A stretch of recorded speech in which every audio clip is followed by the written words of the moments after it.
My life is a wreck. Edited update. There isn't a soul in the world I can talk about this with. I don't know if I need advice, a pep talk or what. I use my main account for memes and other BS. But I made this throwaway because I'm going mad trying to cope. Life has pushed me to the edge and I'm struggling to find my integrity.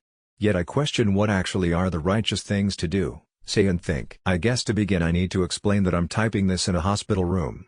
Yesterday about 7:30 a.m. my wife and I were involved in a wreck. I came out with only a few cuts and bruises. Mari, my wife, suffered a crushed shoulder, broken collarbone, 3 broken ribs and a collapsed lung. They expect her to fully recover, but for now they have her heavily sedated.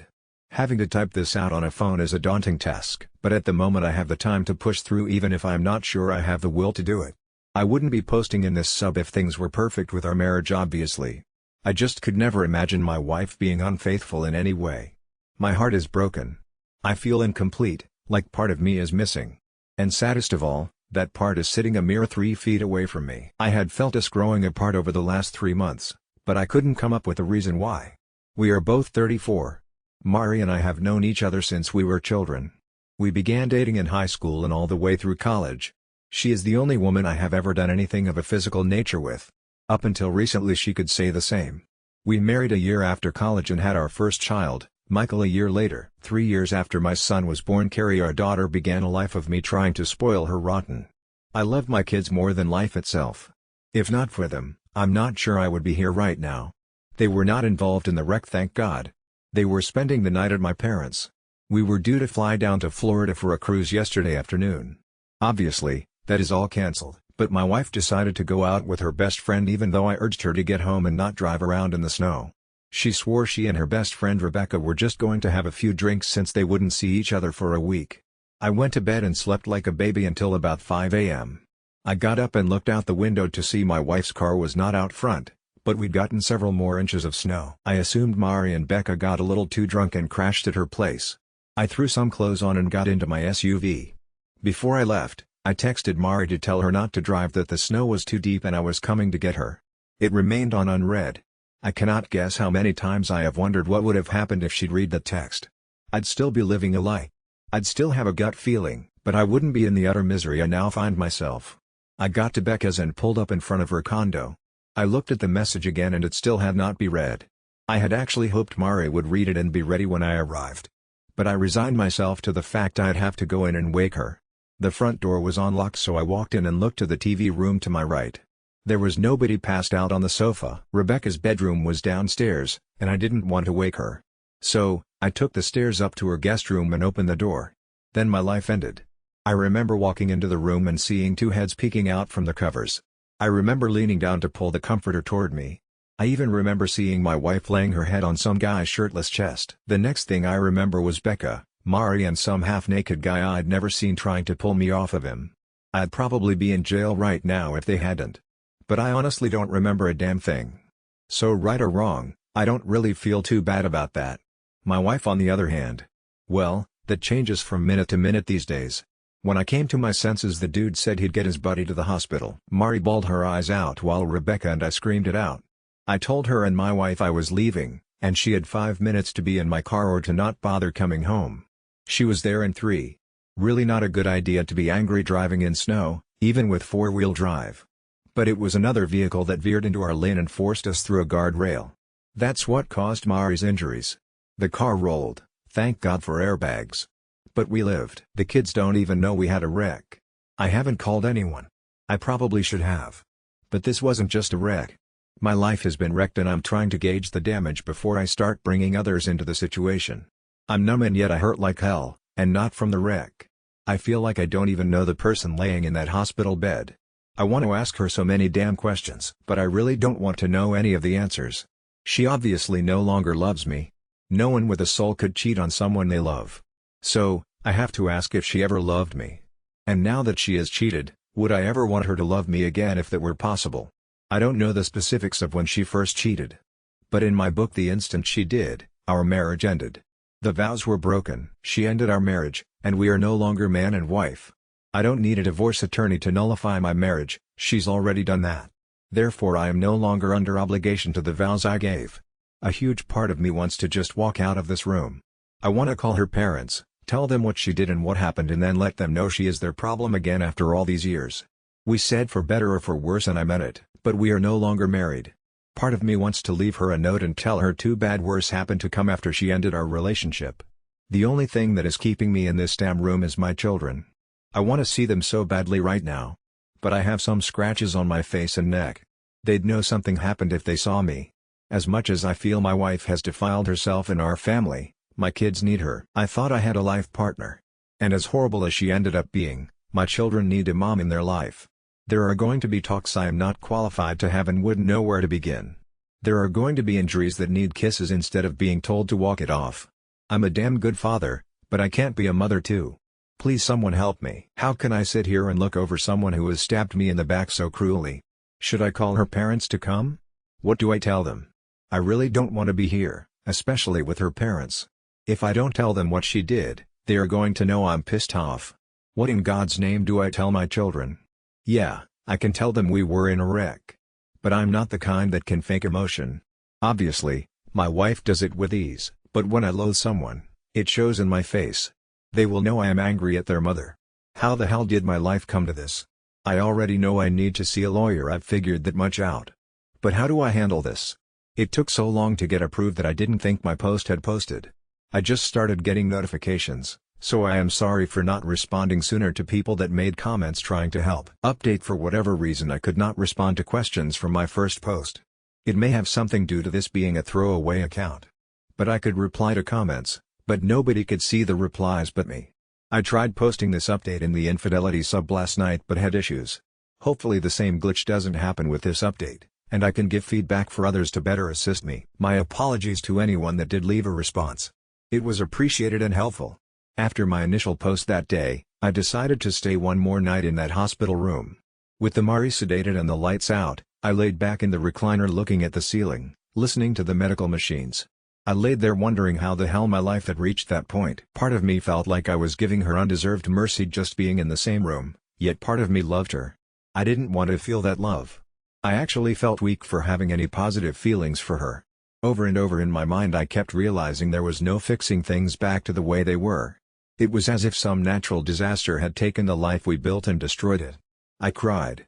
I cried so damn hard. I realized a huge part of my life was over. That was a moment of huge significance in my life.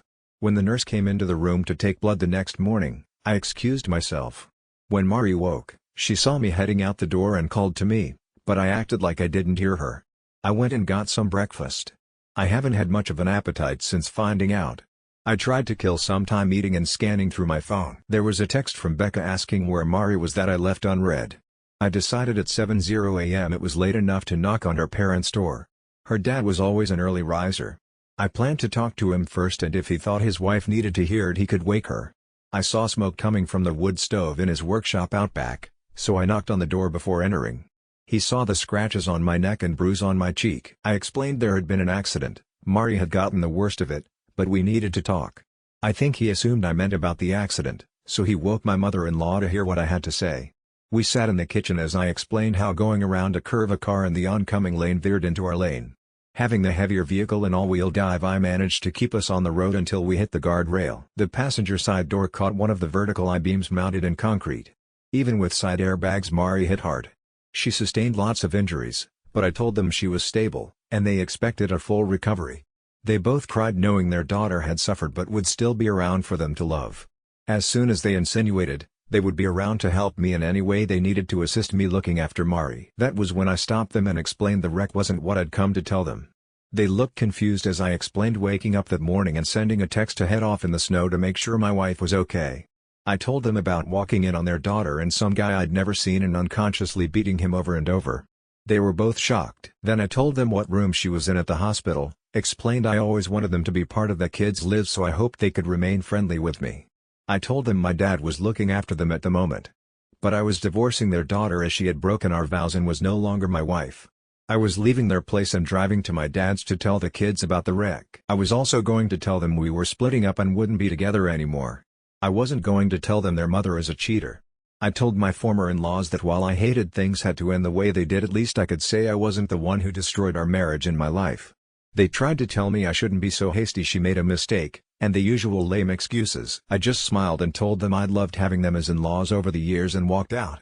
When I got to my dad's, I of course had so much I needed to get off of my chest. I entered through the kitchen where I found my dad having a cup of coffee. The only thing he knew was that I was supposed to be on a big boat in the Caribbean. He stood and asked what I was doing there. I just grabbed him, hugged him and cried like a child. It was the kind of thing where he really wanted to know what was going on but sensed he needed to let me cry it out before prying. He led me to the den and sat me on the couch to go get my mom. We both urged her to have a cup of coffee first. But she knew if I was there alone that early, I had something bad to tell them. I first explained about Mari cheating, me catching her and leaving Becca's. Then I explained about the wreck, that it was pretty bad. I told them about Mari's injuries and explained I'd let her parents know only an hour before so they could go see her. Both of my parents were stunned. My mom finally asked me now what I'm going to do. They both cried when I told them my only remaining option was to divorce Mari and be the best father I could for my children. As our conversation was winding down, I heard my daughter Carrie squeal "Daddy" and come running down the stairs toward me. That woke up my son, who was also downstairs with a few minutes. I hadn't seen them in so long, I just spent time hugging them, happy to see them. They took a while to notice my scratches. I told them about the wreck and that their mommy was in the hospital but going to be fine. I told them Mari's parents would eventually pick them up to take them to see their mom and left it at that. I spent a day playing, talking to, holding, napping with, and laughing with my children, and those two made me want to live again. Until that point, if I'm honest, I was like 50-50 about wanting to go on. But they are worth living for, protecting, and cherishing. My wife's phone was destroyed in the wreck, so nobody had gotten a response for days. Early that night I started getting texts from my Mills phone and knew they had to be from Mari. I ignored them. They continued sporadically off and on through the night, turned off notifications. The next day I spoke with 3 law offices about filing for divorce. I can't say I want or even need a legal divorce, but that will divide assets and determine custody of our children. What she does with who is no longer of any concern of mine. I've met with 2 and I like the later one quite a bit. I'll meet with the 3rd-rated lawyer to see if he wows me. If not, I'm going with the 2nd firm's top divorce attorney. Either way, I will have removed 3 top legal sources from her list of candidates. And that's a win, in my book. Custody is my primary focus. I'm not going for full custody, and I wouldn't want it if I could get it. They need their mother in their lives. But because she did what she did, she can never again be a part of my life. A go-between can drop the kids off on time whenever they need to be where they need to be. Not a reason in this world for me to ever say another word to her. I obviously never knew her, so why would I continue to interact with a stranger? I go back to work next week from what would have been our cruise. I didn't tell a soul at work we didn't go or anything about the wreck. And of course, they will be seeing me driving the rental car and question if I got a new car. I'm not sure if I need to explain things to HR. But I don't want my personal business to be aired out for all to see. I feel humiliated as it is without news leaking out. Divorce is a necessity sometimes, but it always represents a failure. But I'm done being an anchor for a ship that has already sunk. And for those who insisted rightly to get checked for STDs, I've had a full screening. It came back clean on everything, thank God. Even that was enough to make me feel like some trenchcoat pervert when I did nothing wrong. I assume by this time Mari has left the hospital. Her parents did not even attempt to bring her to the house. They couldn't have contacted me anyway due to Mari's constant texts I wasn't reading.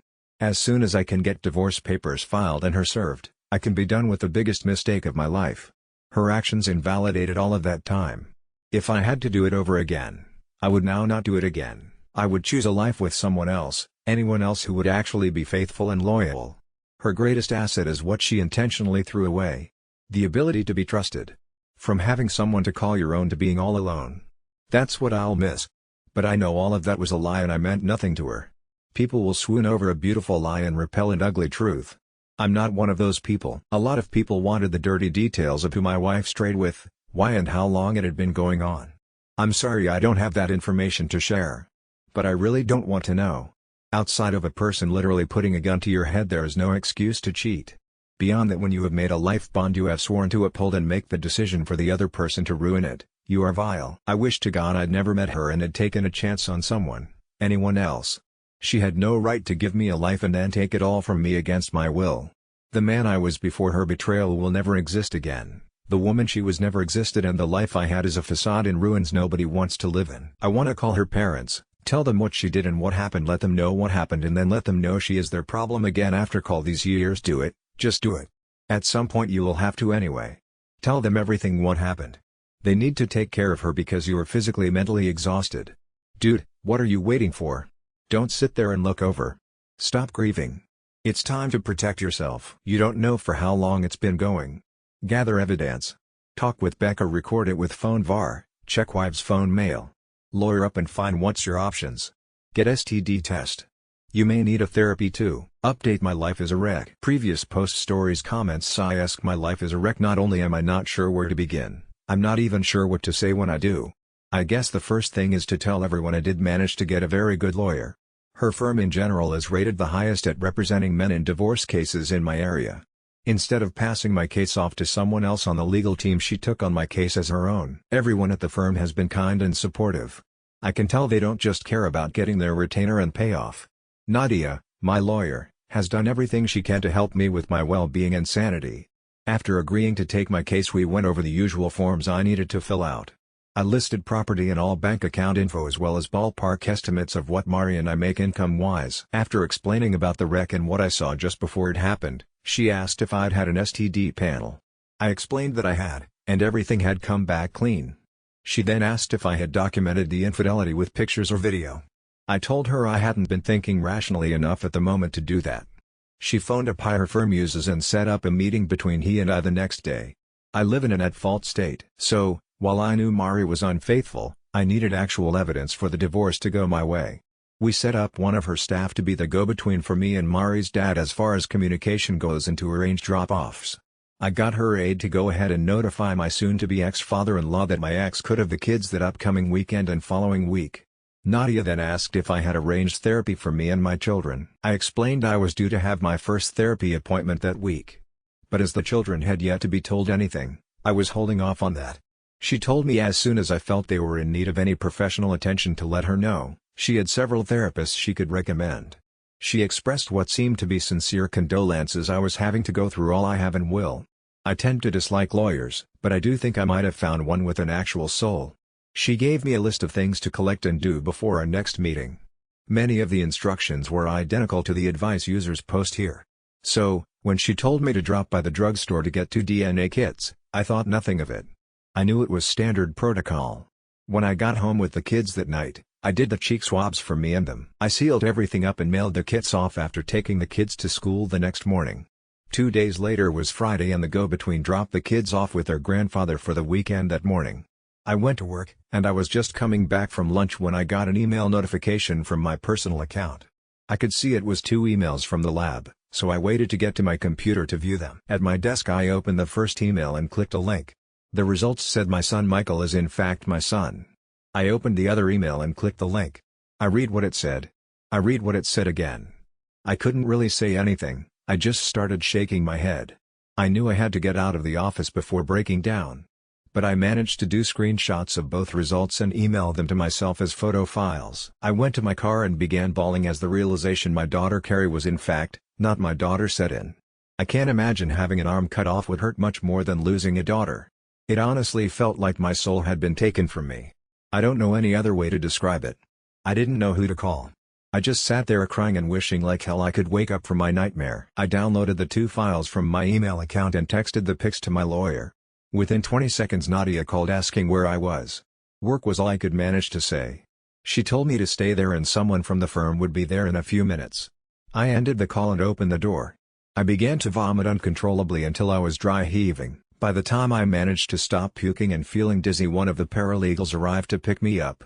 She took me to the firm and as soon as Nadia finished with a client, they ushered me into her office. The first thing she told me was that sometimes the tests come back wrong. She said she understood I was upset and had every right to be. But she urged me we needed to test Carrie and me again in a local lab to ensure nothing gets contaminated. I couldn't believe what was happening.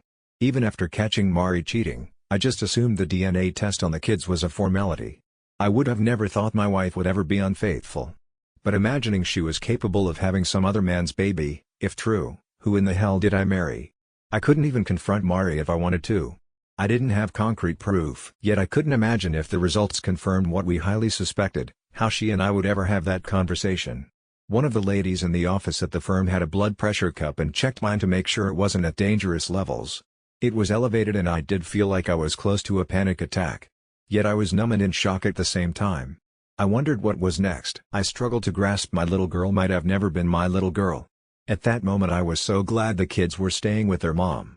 I started wondering if both test results could be wrong and Carrie was my daughter and Michael wasn't my son. I knew I couldn't wait 2 days to know the truth.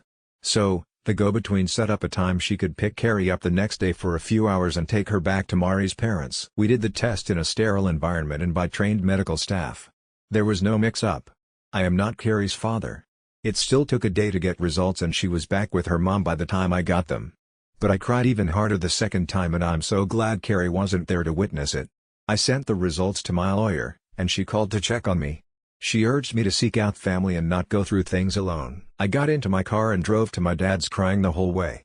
When I got there and saw my mom, she knew something was wrong, but couldn't get it out of me. Finally, I just managed to utter, "Carrie is not my daughter." Mom asked me, "What?" But she knew she heard correctly, and I was incapable of repeating it. After about 30 seconds of silence other than me weeping uncontrollably, she stood and got her cell phone. She called my dad. She told him to hurry home, but please be very careful, that I had bad news.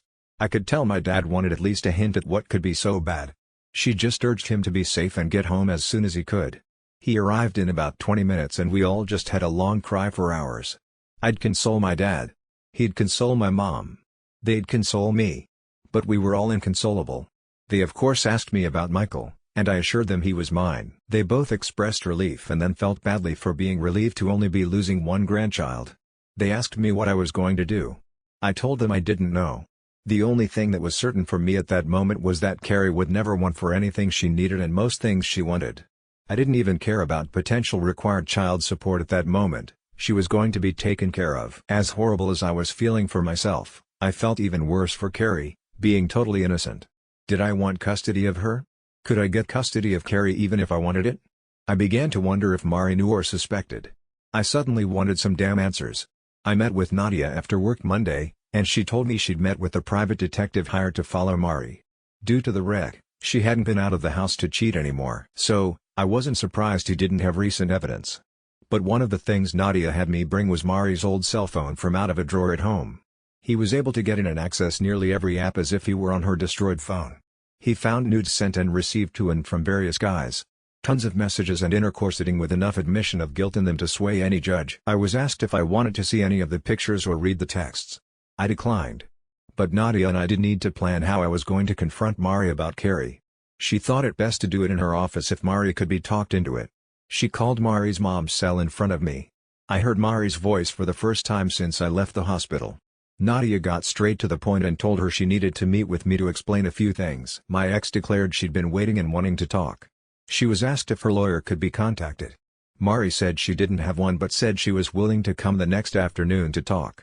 It was all I could do to get through that next day without crying like a lunatic at work and yet pretend to be getting things done.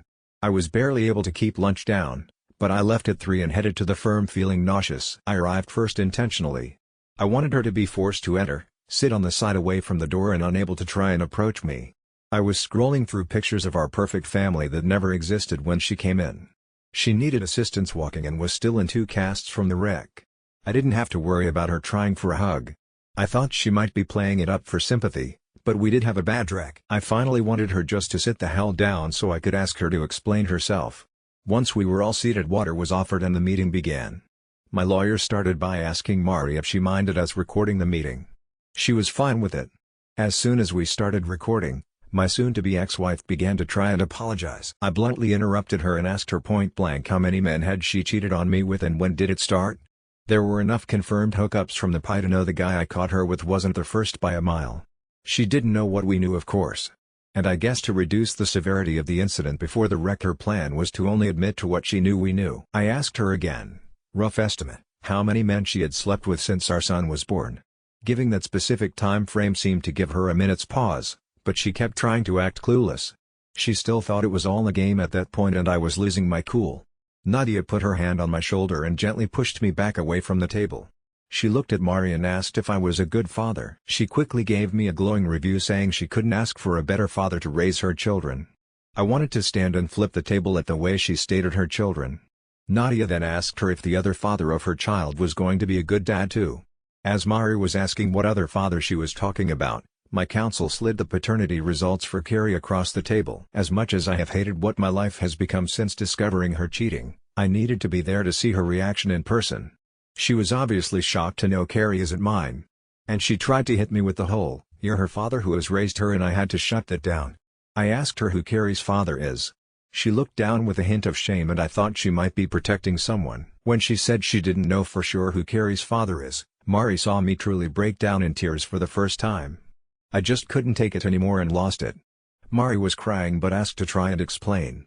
She reminded me about the postpartum depression she went through after Michael was born. I did my best to be as sympathetic as I could at the time. I can say with certainty I spent every moment I could looking after my son so she could have time to herself. There were days she was so depressed she couldn't even get out of bed, and I looked after all of us. But I loved doing it. I loved doing it for the family I had. I remembered. I had actually been foolish enough to thinking making it through had made our relationship stronger. Nope. She didn't blame it on Rebecca. But when she first got Mari to go on a few girls' nights out, I was relieved if not grateful. They'd been best friends for years but hadn't seen much of each other during the pregnancy. Mari said she got really drunk the second time they went out and she let some guy feel her up while she gave him head. She said she felt guilty about it for a while, for months, but she began to resent not getting to be young and free to be with whomever she chose. She told us she started hooking up with guys the nights she would go out with Rebecca. Until the night before our wreck she'd never not come home or come home late over the years. She claimed she didn't want to develop feelings for any of the guys. She claimed she always used protection and never slept with the same guy more than 3 times. She said she just wanted intercourse. I was dumb boyfriend downed. Finding out your wife is a filthy lying slut tends to do that. It was like learning your life is a reality show you didn't ask to be in. I wanted to yell at her, but I was too busy calculating how many men she possibly cheated on me with over a period of years. Nadia asked her if she had any idea who Carrie's father might be, and she swore she always assumed she was mine. My lawyer pointed out that obviously something happened and suggested maybe a condom broke. When my wife confessed that did happen a few times with a few guys, I lost my shit. I asked her who in the hell she was. Because I didn't know the person telling me such horrible things. Like she was telling me to pass the salt. I asked her when she started hating me and why. I asked what I had ever done to warrant being treated like she did. How could she do this to her daughter? I raged. She took it, knowing it was all true. After what she just told me and what I expressed about how I feel about her, divorce is a given. What was a marriage had become scorched earth. The only thing left to do was total up the casualties. I've lost a wife and daughter, that's 2. A wife lost a husband, that's 3. A daughter lost a father, and a brother had his sister become a half. Then you get into grandparents and in-laws. Mari essentially destroyed 2 entire families. Her parents will not be okay with what she was doing. And I swear by all that's holy I will let them see all the evidence the PI finds. She admitted to meeting with men from dating apps with Rebecca and using girl time as a time to hook up. She claimed she never meant to hurt me. She swore she had no idea Carrie isn't mine. I actually believe her because I had no idea either. But DNA doesn't lie. I asked why she didn't just divorce me. She came straight out and said because she didn't want to lose the security I gave her. She cried. All of it was said through tears. But I know my expression was of just scorn. I was disgusted at the person who sat across from me. I feel used, humiliated, emasculated. I feel defeated. I'm pretty sure one of the reasons she came to talk without a lawyer is due to the fact I own everything. She doesn't have much to lose outside of a small 401k. And my assets I entered the marriage with by inheriting my grandfather's estate when I was 14. The woman I call mom is not my biological mother. My mother died when I was 2 from a rare fast-spreading cancer. My dad remarried the woman I call mom when I was 4. I have known my entire life she wasn't my biological mother, and I wasn't her biological son. I learned later she couldn't have children and raising me helped her experience that. When my biological mother's dad died, what was left to her went to me as her heir, but I couldn't touch it until I was 21. I studied hard and went to school. But I don't have to work. Fiscally she knows I will mop the floor with her in the divorce and she won't be getting anything close to half. She has a job. She isn't able to work at the moment with her injuries, but she has a job. Part of me wants to punish her and the other part of me wants to be done with her. Mari was obviously medicated for pain, maybe that's why she was being so blunt. But her words just cut me deep as my imagination made them even worse. I asked if she felt any shame. She claimed she did. I asked how the hell we were going to find out who Carrie's father actually is. My STBXW started in with the I already know who her father is. BS. I was not in the mood for some philosophical discussion about what constitutes being a father. Whomever Carrie's father actually is deserves to know, and she needs to know about his family for health reasons. The evidence the PI had found didn't stretch back to before Carrie was born. I asked her if she could find any of these men or had saved their numbers. She had the audacity to say the point of losing their numbers was to never see them again. My God, how did I not see that logic? I told her she might have wanted to keep his number to let him know he had a child on the way or she got an STD. I want my name off of Carrie's birth certificate. DNA proves she is her mother's child and not mine. As stated, I will support her financially on my own free will long past her turning 18. She will not want for anything. As for my son in custody, I'm truly not sure what to do. Before the paternity test I was strongly going for a 90-10 arrangement, giving my ex-wife custody one weekend a month and certain holidays. Now that Carrie is not mine, I don't feel right about pursuing custody for her even if I could get it. As Michael is in fact her brother, albeit half, I don't want to take him from her too. I don't want either of them to suffer. But I haven't seen Carrie since the test results and I can't let her see me break down because of them. God knows how much her therapy is going to cost me, but I will have to pay for it. There is no way to know if her real dad can afford it. And my own therapy will be enough to pay for some shrink's new beach house. Driving home after the meeting, a huge part of me just wanted to end it all. It seemed like the most beneficial solution for everyone but me. Both families could go on pretending about paternity. My ex could whore around openly while spending my grandfather's money. And the kids wouldn't have to deal with any broken marriage or failed relationships. But by the time I got home I said, F that Nadia is drawing up divorce papers and legal paperwork to have me declared not Carrie's father. That will make things take much longer. But I do not want any legal grounds that can force me to interact, pay for or deal with offspring that are not mine. The legal team is doing research for ways to find out who Carrie's father is. Many of the ancestry sites suggest potential relatives when results come back. Right now, that's our first plan of action. Even if the results don't come back pointing to a certain individual, they might point to a brother, cousin or another relative. Whomever the guy is, he may not be ready to accept a child he didn't know about. It could cause some anxiety in his life. But I doubt it will be nearly the terror I felt losing my daughter forever because she never existed. Everything is just so screwed up at the moment. Nothing is stable. Chaos is a daily burden at this point. The kids come back to the house Sunday afternoon. I've never wanted to not see them before. But I know many inevitabilities will happen I cannot be prepared for. When she sees me and wants to hug her daddy, I'm not even sure how I'll react. Hug her and cry like a baby knowing she has not ever been truly mine. Tell her I'm not the person she's looking for? I don't have it in me to be mean to her. But my heart is broken. Like there is nobody to take this out on, even Mari. Because nothing I could do outside of murder would equal the betrayal she has done to me. That scale will never be balanced. She used me and spit me out. She deserves to rot in hell for her promiscuous lying ways. I'm destroyed and everything I used to love is too. I will win the divorce. Nadia and company will make it the most lopsided division of assets in the history of divorce. But Mari reduced or removed the value of so much for me it feels like she's already won. Again, to hell with her. I'm left with a son she will try and use against me and manipulate. Some people really are so horrible they deserve to be put down like an animal. I made the stupid decision to have a child with one. I just know now I'm not the only stupid one. TLDR STBXW had been hooking up with random men since the birth of our first child. Discovered the daughter we had together is not mine and STBXW doesn't know who the father is. Dude. I have no words for this tragedy. It's every man's nightmare. Take care of yourself and do the best you can. Best wishes. My life is a rec reunion update. The go-between from the law firm texted me at 3:00 private message Sunday to let me know she had the kids securely in the car with their belongings and was on her way to the house. I doubt any text message in history has been as dreaded for anyone as that one was for me.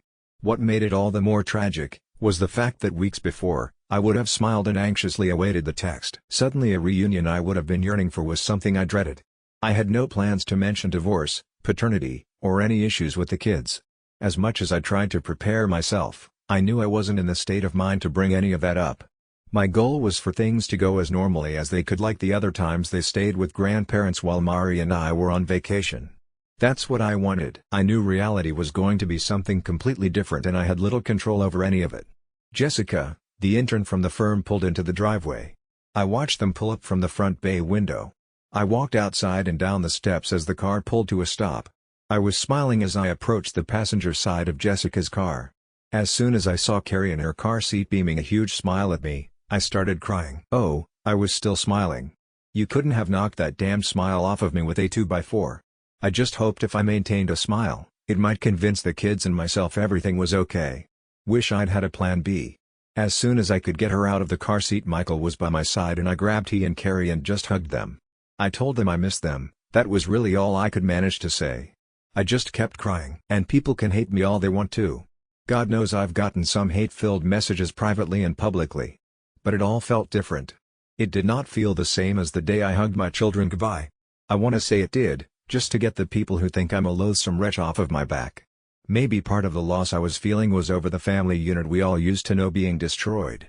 My heart was just flat out broken. Seeing them and knowing she isn't mine just broke my heart all over again. That is what my life has become. Every single damn day it feels like there is a new heartbreak. I learn more of the extremes of Mari's cheating escapades. I discover pain I can't shield the kids from. I am reminded of the past bonds and know they were all founded on lies. I keep backing away from the volcanic epicenter of chaos that started when I caught Mari cheating, but I keep getting blasted with stray boulders of betrayal daily, learning how much I have been deceived. Jessica was a saint helping me get them into the house. I grabbed all of their belongings like a pack mule, and she closed the doors and trunk. As soon as I placed their bags down in the floor, I turned to see Carrie looking up at me. She didn't say anything. She just looked up at me with those eyes like she knew I was the one that needed the hug. I squatted down. She walked into my arms and wrapped her little arms around me as tightly as she knew how. That child broke me. I wanted to be strong. But no kid should hear a parent cry like that. Everyone keeps insisting I do the things that damage them the least. That's great, even logical, but what if everything damages them? What if there is no way to keep the damage from happening? Allowing her to see a source of strength and security destroyed has to be damaging her. How could it not? If I abandoned her, it would destroy her. Yet by staying in her life, I am damaging her as well. A 6-year-old shouldn't have to console a grown damn man, especially for something that isn't her fault. My soul was seething with rage toward Mari at that moment. But the little girl she lied and told me was mine just showed me love the only way she knew how and kept hugging. The indisputable truth of the matter, the epiphany I had at that moment. She and I are both victims. As the adult I'm supposed to be able to maintain and handle it better. She doesn't even know she's been victimized yet. Just as if she and I were the only survivors of a plane crash, we survived but it's going to leave scars on our souls. But as the survivors, we need to stick together. We need to be there for each other because we're going through the same damn thing. Yes, very different perspectives.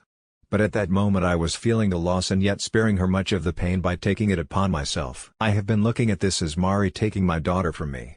But it is just as true to say Mari took her father from her. The villain in this damn story is Mari. I'm done feeling like I should feel guilt for anything I feel right now. There is no paternity handbook that I'm aware of. Reddit knows how to respond when someone is being cheated on and gives top-notch advice all the way through the divorce. The proper way to react when you find out the daughter you raised was never yours? Get the hell out of here with that shit. Nobody can tell me how the hell should feel or react. The only analogy I can give is children switched at birth. That's a couple facing that together. They were both deceived. They both get to find out the offspring they were told was their flesh and blood was really the sperm and ovum from another couple. Unless you've endured that or the same thing I am right now, you can't grasp how it feels. After about a half an hour I managed to get my shit together. Jessica left after getting a hug from all three of us. I handed her a small envelope with $500 inside and told her it was for gas. I knew she drives an EV and she knew it wasn't for gas. I carried Carrie around in my arms as Michael showed me some of the things he'd helped make with his grandfather. Carrie just kept her arms around my neck making sure I knew she'd helped stain some of the wood. I went into my standard, "I don't believe you" game. Michael joined in. That devolved into a tickle session, first for Carrie, then Michael. I cannot convey how wonderful and at the same time heartbreaking it was to hear Carrie's squeals and laughter. Seeing Michael happy and laughing was a joy for my broken soul. Because I knew the future held little to none of what we were at that moment enjoying. They teamed up to wrestle me. I liked seeing them work together even if it was against me. Father or not, by the time she's old enough to date I'll have her able to say no with feeling. I put on some music. Ever since she was a baby, Carrie has loved music. I have danced with her from the first week she was born up until the previous month. I'm sure I look goofy. I don't care. I have fun, and she loves acting as silly as me. I got Uber Eats to bring takeout for dinner. We aren't Asian but sure as hell eat like it. Michael can throw down some lo mein for a 10-year-old. And for whatever reason Carrie loves crab rangoon. I didn't eat much. My appetite has taken care of any weight loss issues I had. I just enjoyed getting to have dinner with them again. They both had school today. So, I got them bathed, PJ'd and ready for bed. Michael likes to read a book as he is settling down. I gave him a hug, told him I loved him, and I'd see him in the morning. I got Carrie tucked into bed and read her a storybook while pointing out things in the artwork. I had her about ready to nod off and I felt myself welling up with tears. I kissed Carrie on her head and told her I love you for the first time since finding out. Call me the biggest asshole on the planet. I don't care. But saying it was like allowing myself to admit it. Everything in my life has been a struggle in recent day to figure out what is real and what wasn't real. My love for Carrie is real. I love her. I do feel different, right or wrong I do. But I love her. I went from not wanting to take anything away from her to continuing to want to give. It's a huge difference. But anyway, I was sort of waiting for Carrie to tell me she loves me. I mean I know she does, without her saying it. No, she took the moment to tell me, "Mommy loves you." I knew what she said. I made a point not to snap at her and be as sweet as I could possibly be when I asked her, "Carrie, why did you tell me that?" She said Mommy told her. I very sweetly asked if Mommy just said that or if Mommy told her to tell me that. It seemed my soon-to-be ex-wife had to explain why I hadn't been to visit, wouldn't be coming over, and she wouldn't be coming home with them. She actually told the kids her parents' house was her new home, which I was kind of glad of. But the "I love you" BS, I still had to get to the bottom of. I pried some more, then Michael came into the room. He revealed their mom had told them she wouldn't be coming home because I didn't love her anymore. What the F was I supposed to say to that? Yep. It's all on me, I just fell out of love with your mom. Blame me was not happening. I called our usual sitter. I asked if there was any way she could come over for a few hours to look after the kids. Since they were already in bed and that meant she could study while getting paid, she agreed. I got into the car and made a beeline for my in-laws' house. I didn't bother calling first.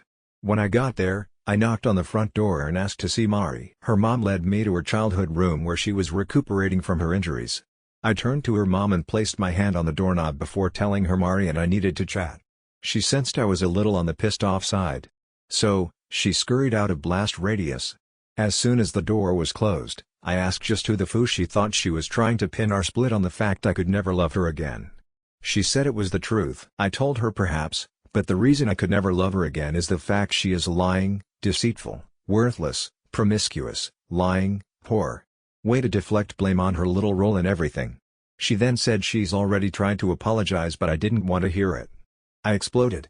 I asked her what fooing good a damned apology was going to do.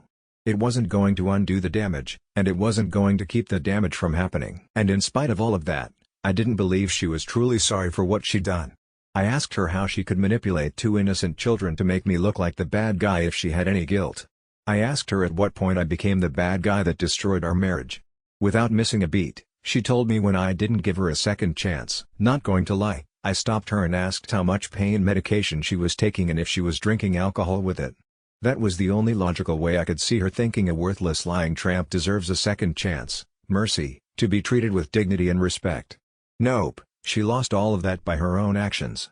Again, I don't even know who my wife is anymore. It's like she's been possessed by the ghost of Caligula or Charlie Sheen. My beautiful virtuous wife was replaced by a soulless hookup harlot and it's a miracle of God himself my junk hasn't rotted off due to her disgusting actions. I asked her if she felt justified destroying everything in her life for intercourse. She said it wasn't just for intercourse. I reminded her she claimed to want no emotional involvement. She said much of it, especially at first, was about validation. She said she liked being chased. She got pissed when I asked how she could ever consider herself chaste. But she can go get bent, actions affect how you are perceived the rest of your days. She can deal with it. Mari and I ended up talking several hours. When she went through the depression after having Michael, she even told me I had been the best supportive husband she could have asked for. So, I had to ask, why betray me so cruelly? She said despite such a happy event in our life there was a part of her so anxiety-ridden she actually wanted to die. She said she felt love in her heart for me and for Michael. But for some reason she couldn't understand she felt depressed and dead inside. She stayed out of work for an additional 6 months due to her issues. I got her the best shrinks and doctors money could buy. She admits as much. And she said even that started making her feel guilty, feeling she was letting me down. I was carrying us. She said she felt overwhelmed even though she knew she wasn't bearing any of the burden. She said she started to doubt if she ever should have become a mother despite always wanting to be a mom. She withdrew from friends in person and via internet text. She told me every day she loved me and apologized. I told her I had nothing to apologize for, I just wanted her to get better. Maybe she was apologizing for what she was about to do. When Rebecca came to the house unannounced that first day, I was so glad to see her. I knew Becca was ballsy enough to not be pushed away but be kind enough to get Mari to open up. It still took months before anything that could be considered a night on the town occurred. Just getting Mari to go to Starbucks was a victory at the time. There are a ton of guys thinking I'm the biggest schlep on earth letting my wife go to bars or clubs with a single girlfriend. 99% of the time you would be 100% correct. And I should have put a stop to it much sooner. But at that moment in our lives, after all the sadness and isolation, getting her out and about seemed to cheer her up even after just the first time. She tried to explain she'd suddenly become a wife and mother in a period of 2 years. She said seeing how thirsty men were for her, even if it was for intercourse, boosted her ego. She claimed the first incident wouldn't have happened if she hadn't been so drunk, but it happened willingly. Once the knob was slobbed, she knew I'd never touch her again if I knew. She knew she'd lose everything because she came into the marriage with nothing. I asked her if she ever thought I'd find out about her cheating, or how I'd react if I did. She said she knew it would destroy me. She claimed she felt horrible about it. I asked the obvious question, why continue to cheat? She claimed as soon as she sobered up after cheating, she felt guilt, shame and regret. I did remember her being really sad for a week after going out the first time. Rebecca came over and the two of them talked for hours alone. From that point for months, I had the old Mari back. She revealed she told Becca that day she felt unworthy of me because of what she did. She knew if I found out we were done I would go after Michael. She claimed she decided to take it to the grave and try to be the best wife she could be in every way to make it up to me. Red flag, yeah, now. Think I'm a fool all you wish, but we had a baby to look after and I had been doing 95% of the caregiving.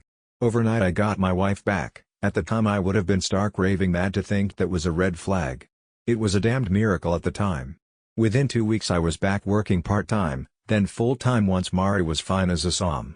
Looking back, the time just before and just after Michael was a year old, those had been some of the happiest of our lives, at least for me. To find out it was all due to her trying to make up for blowing a stranger in his car forever altered those happy memories. I asked why she cheated again if I just wasn't enough for her. I had always thought we had a great intercourse life aside from her depressed period. She always acted like she enjoyed intercourse with me. She claimed the longer she went keeping the secret, the worse she felt about herself. But unlike before after Michael was born, she couldn't let on to me how she felt. She knew I'd want to know why she was sad to comfort her, but she couldn't tell me. She claimed the internal struggle keeping the secret and living the lie of a facade of happiness. She reminded me when I went to a reunion of my bio mom's family out of state. I took Michael with to introduce him to her family for the first time. Mari canceled at the last minute claiming she was ill. I couldn't have stopped her from cheating on me at that moment. That was already done. But I might have kept her from heading down a road that would deceive me for 6 years. That something I cherished, was never mine. I wasn't blaming myself. Her back could and should have been on that plane. No, actually she should have already confessed to her infidelity and let me move on with my life. Yet somehow multiple mistakes, complicated with multiple lies, with little concern for consequences, and that's my burden to bear now? That's something you do to an enemy, not someone you claim to have ever loved. She gave me some story about being so depressed that weekend while I was away. She knew she was unworthy, even if I didn't. She was punishing herself, even if I didn't know she deserved it. At least that was the way she rationalized it. She knew if I knew I would view her as a whore and be disgusted with her. I never stopped showing my love, telling her how much I loved her. But she said at some point she realized if I knew the truth, I wouldn't love her. The attention I focused on her didn't matter, it didn't carry the same weight as before, because she realized she was unworthy of the attention, and I'd realize that too if I knew about her sleazy rendezvous. She said she called Becca for a shoulder to cry on who convinced her to go out for drinks. According to her she spent the first part of the night crying and asking what she should do. The bartender bought her a few shots to help her cheer up. She didn't have to say Rebecca nudged her towards some flirting. She found herself kissing the guy in the back alley behind the bar and stopped herself. She went back inside feeling even worse than before because she realized she'd cheated yet again. More alcohol. Becca needed someone to help Mari inside. She asked the guy who just had his tongue down my wife's throat. Rebecca left them alone and clothes came off. I asked her if she once thought of Michael if I ever entered her mind as she betrayed us both. She got pissed and told me she never betrayed her son. I let it be known she betrayed not only me and Michael, but Carrie, Our parents, everyone who watched us take our vows and God above. She betrayed the sanctity of our family and marriage. But I stopped and just shook my head, telling her despite what she'd done to that point, she should have just let me go. I told her I would have looked out for Michael. She could have whored around with the entire state after we divorced. I told her I would have gladly written her name on bathroom stalls for her. But she didn't. She kept lying. She kept cheating. So much of it disgusted me to hear. Like she had an actual strategy after the first few guys. She didn't want them getting attached to her, as she wasn't going anywhere unless she had to. She wasn't looking for an emotional connection. She called it fishing. Getting a guy's number, break the ice, give a little nibble, pull away, get him to pursue, but on her timetable. When she said she already knew, I thought she was beautiful. Getting second opinions didn't feel like a bad thing at the time. I just looked at her, shaking my head. At any rate, the bartender is not Carrie's father. That much we are sure of. He was months too early in the game to have been the sperm donor, and she claims they only hooked up that one time. I asked if she could remember the names of the specific guys she was talking to and getting to pursue her. Maybe a coup of first names, but I wouldn't know where to find them, was enough to shut that conversation down for the night. Yeah, I wanted more answers. But the details of the BS aren't coming out in one night. And that wasn't what I came there for. She was seated in a chair to be able to prop up her cast-on pillows. So, I got down inches from her face. I told her she was a pitiful excuse for a human, and I truly believe she has no soul. I told her that her actions have caused unimaginable pain and will continue to do so in the future. But I looked her squarely in the eyes and let her know I was not going to let her hurt my children anymore. I told her point blank that I was the one who got deceived for 6 years. If anyone was going to be getting a little slack for focusing on his needs, it was going to be me. But Mari, I told her, and I meant every word, petty bullshit and manipulation is just going to make me loathe her even more. We weren't getting back together, ever. I was disgusted for her to even touch me. Loyalty wasn't even in her vocabulary, but father or not, I was going to be loyal to Carrie. I was going to protect her as much as I could. And if I end up having to protect her from her mother's lies, manipulations, and deceit, so be it.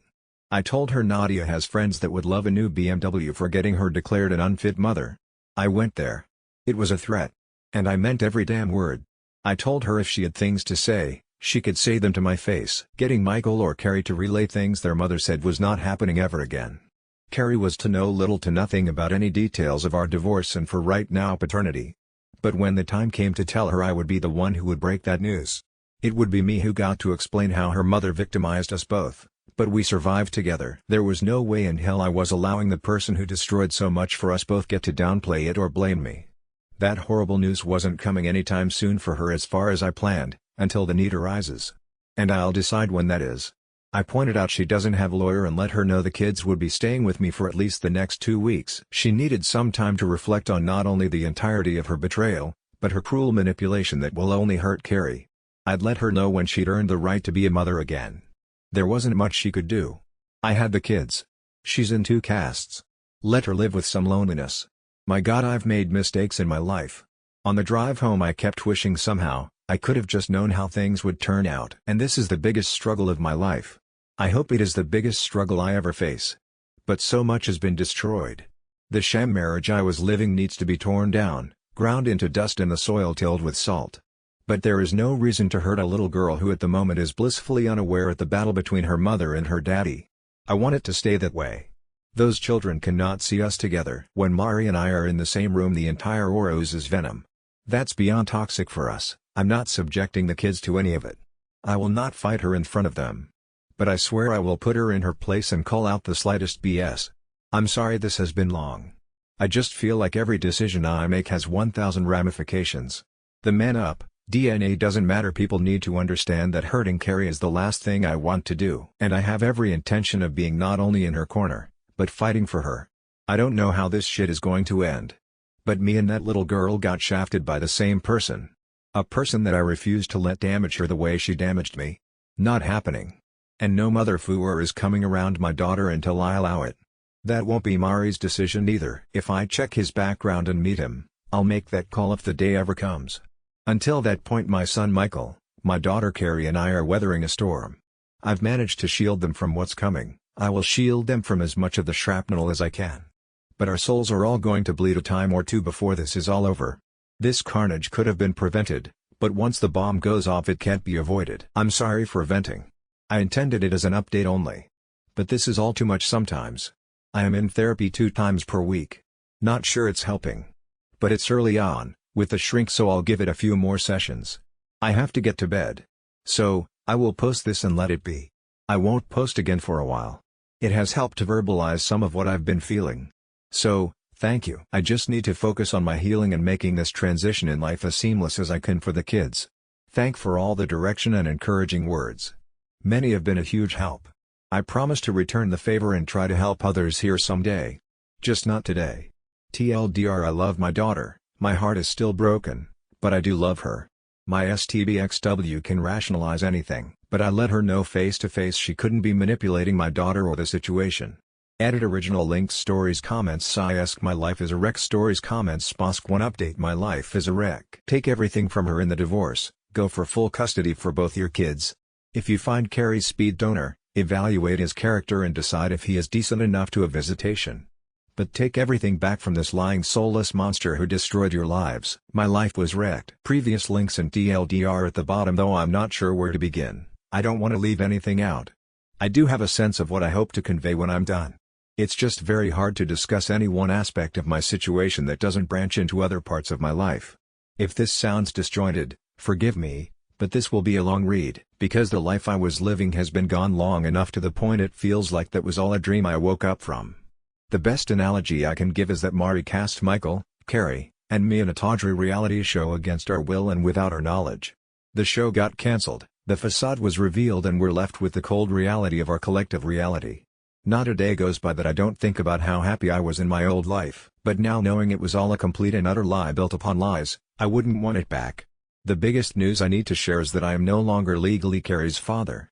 I have never been her father biologically. My name is off of her birth certificate. Officially, because Mari and I are still married, I am now Carrie's stepdad, as odd as that sounds, and as to say, when the divorce is finalized, as things presently stand, I will officially be nothing to her, nor her to me. What should have taken about 2 months to do, took 4 months because there was an upcoming divorce to consider. My name had to be removed from her birth certificate to properly forge ahead with the divorce. Legally, I had every right to pursue having my name removed from the birth certificate of a child that is not biologically mine. It was still left up to the ruling of a judge to adjudicate if removing my name was in the best interest of the child. DNA is legally binding to make you pay child support for 18 years. But our court systems find that of secondary importance when it comes to removing names from legal documents. I was willing and able to show the judge I will voluntarily be continuing to pay Carrie's health and supplemental insurances. Many guys in my situation couldn't do that, nor should they have to. None of it should be left up to a judge's ruling. The unjust system didn't affect me. That doesn't mean it is remotely fair. From the moment I first knew Carrie was not my daughter, I have pondered over and over in my mind how to best handle the situation. Yes, learning she isn't mine emotionally destroyed me in ways which I don't think I could verbalize, but addressing Carrie's situation with emotion would have been a recipe for disaster. Our emotions betray us because they are not based on reason and logic. Allowing my love for Carrie guide me would have been just as stupid as allowing my hate for Mari guide me. And legally, I had every right to cut all ties with Mari and Carrie, as neither one was ever mine. Morally, I could not let Carrie suffer economically because of her mother's rampant promiscuity. Ethically, I could not allow her to feel any of what her mother did was her fault in any way.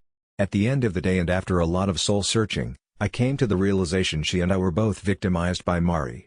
My soon-to-be ex-wife removed my agency in regard to every aspect of our relationship when she cheated. I wasn't told she no longer loved me, or never actually did. I was not allowed to know she'd been unfaithful.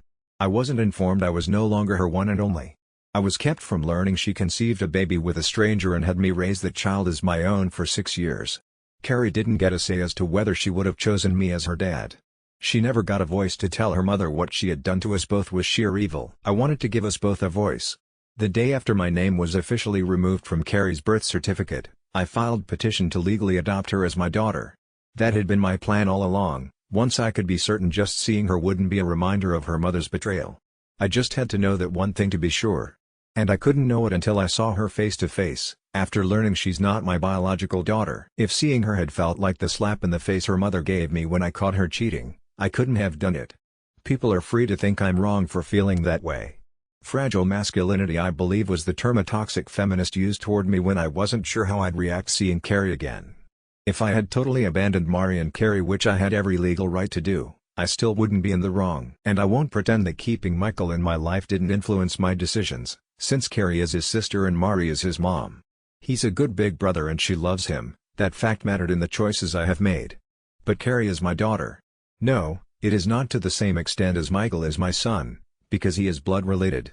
But I'm her dad and I want her to remain in my life. I just felt I needed to legally set the record straight and open avenues to opportunities we never got.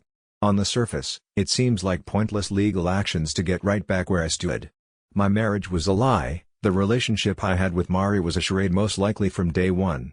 What I deserve is a do-over, a chance to pick a different woman to love in the hopes she might be faithful and loyal.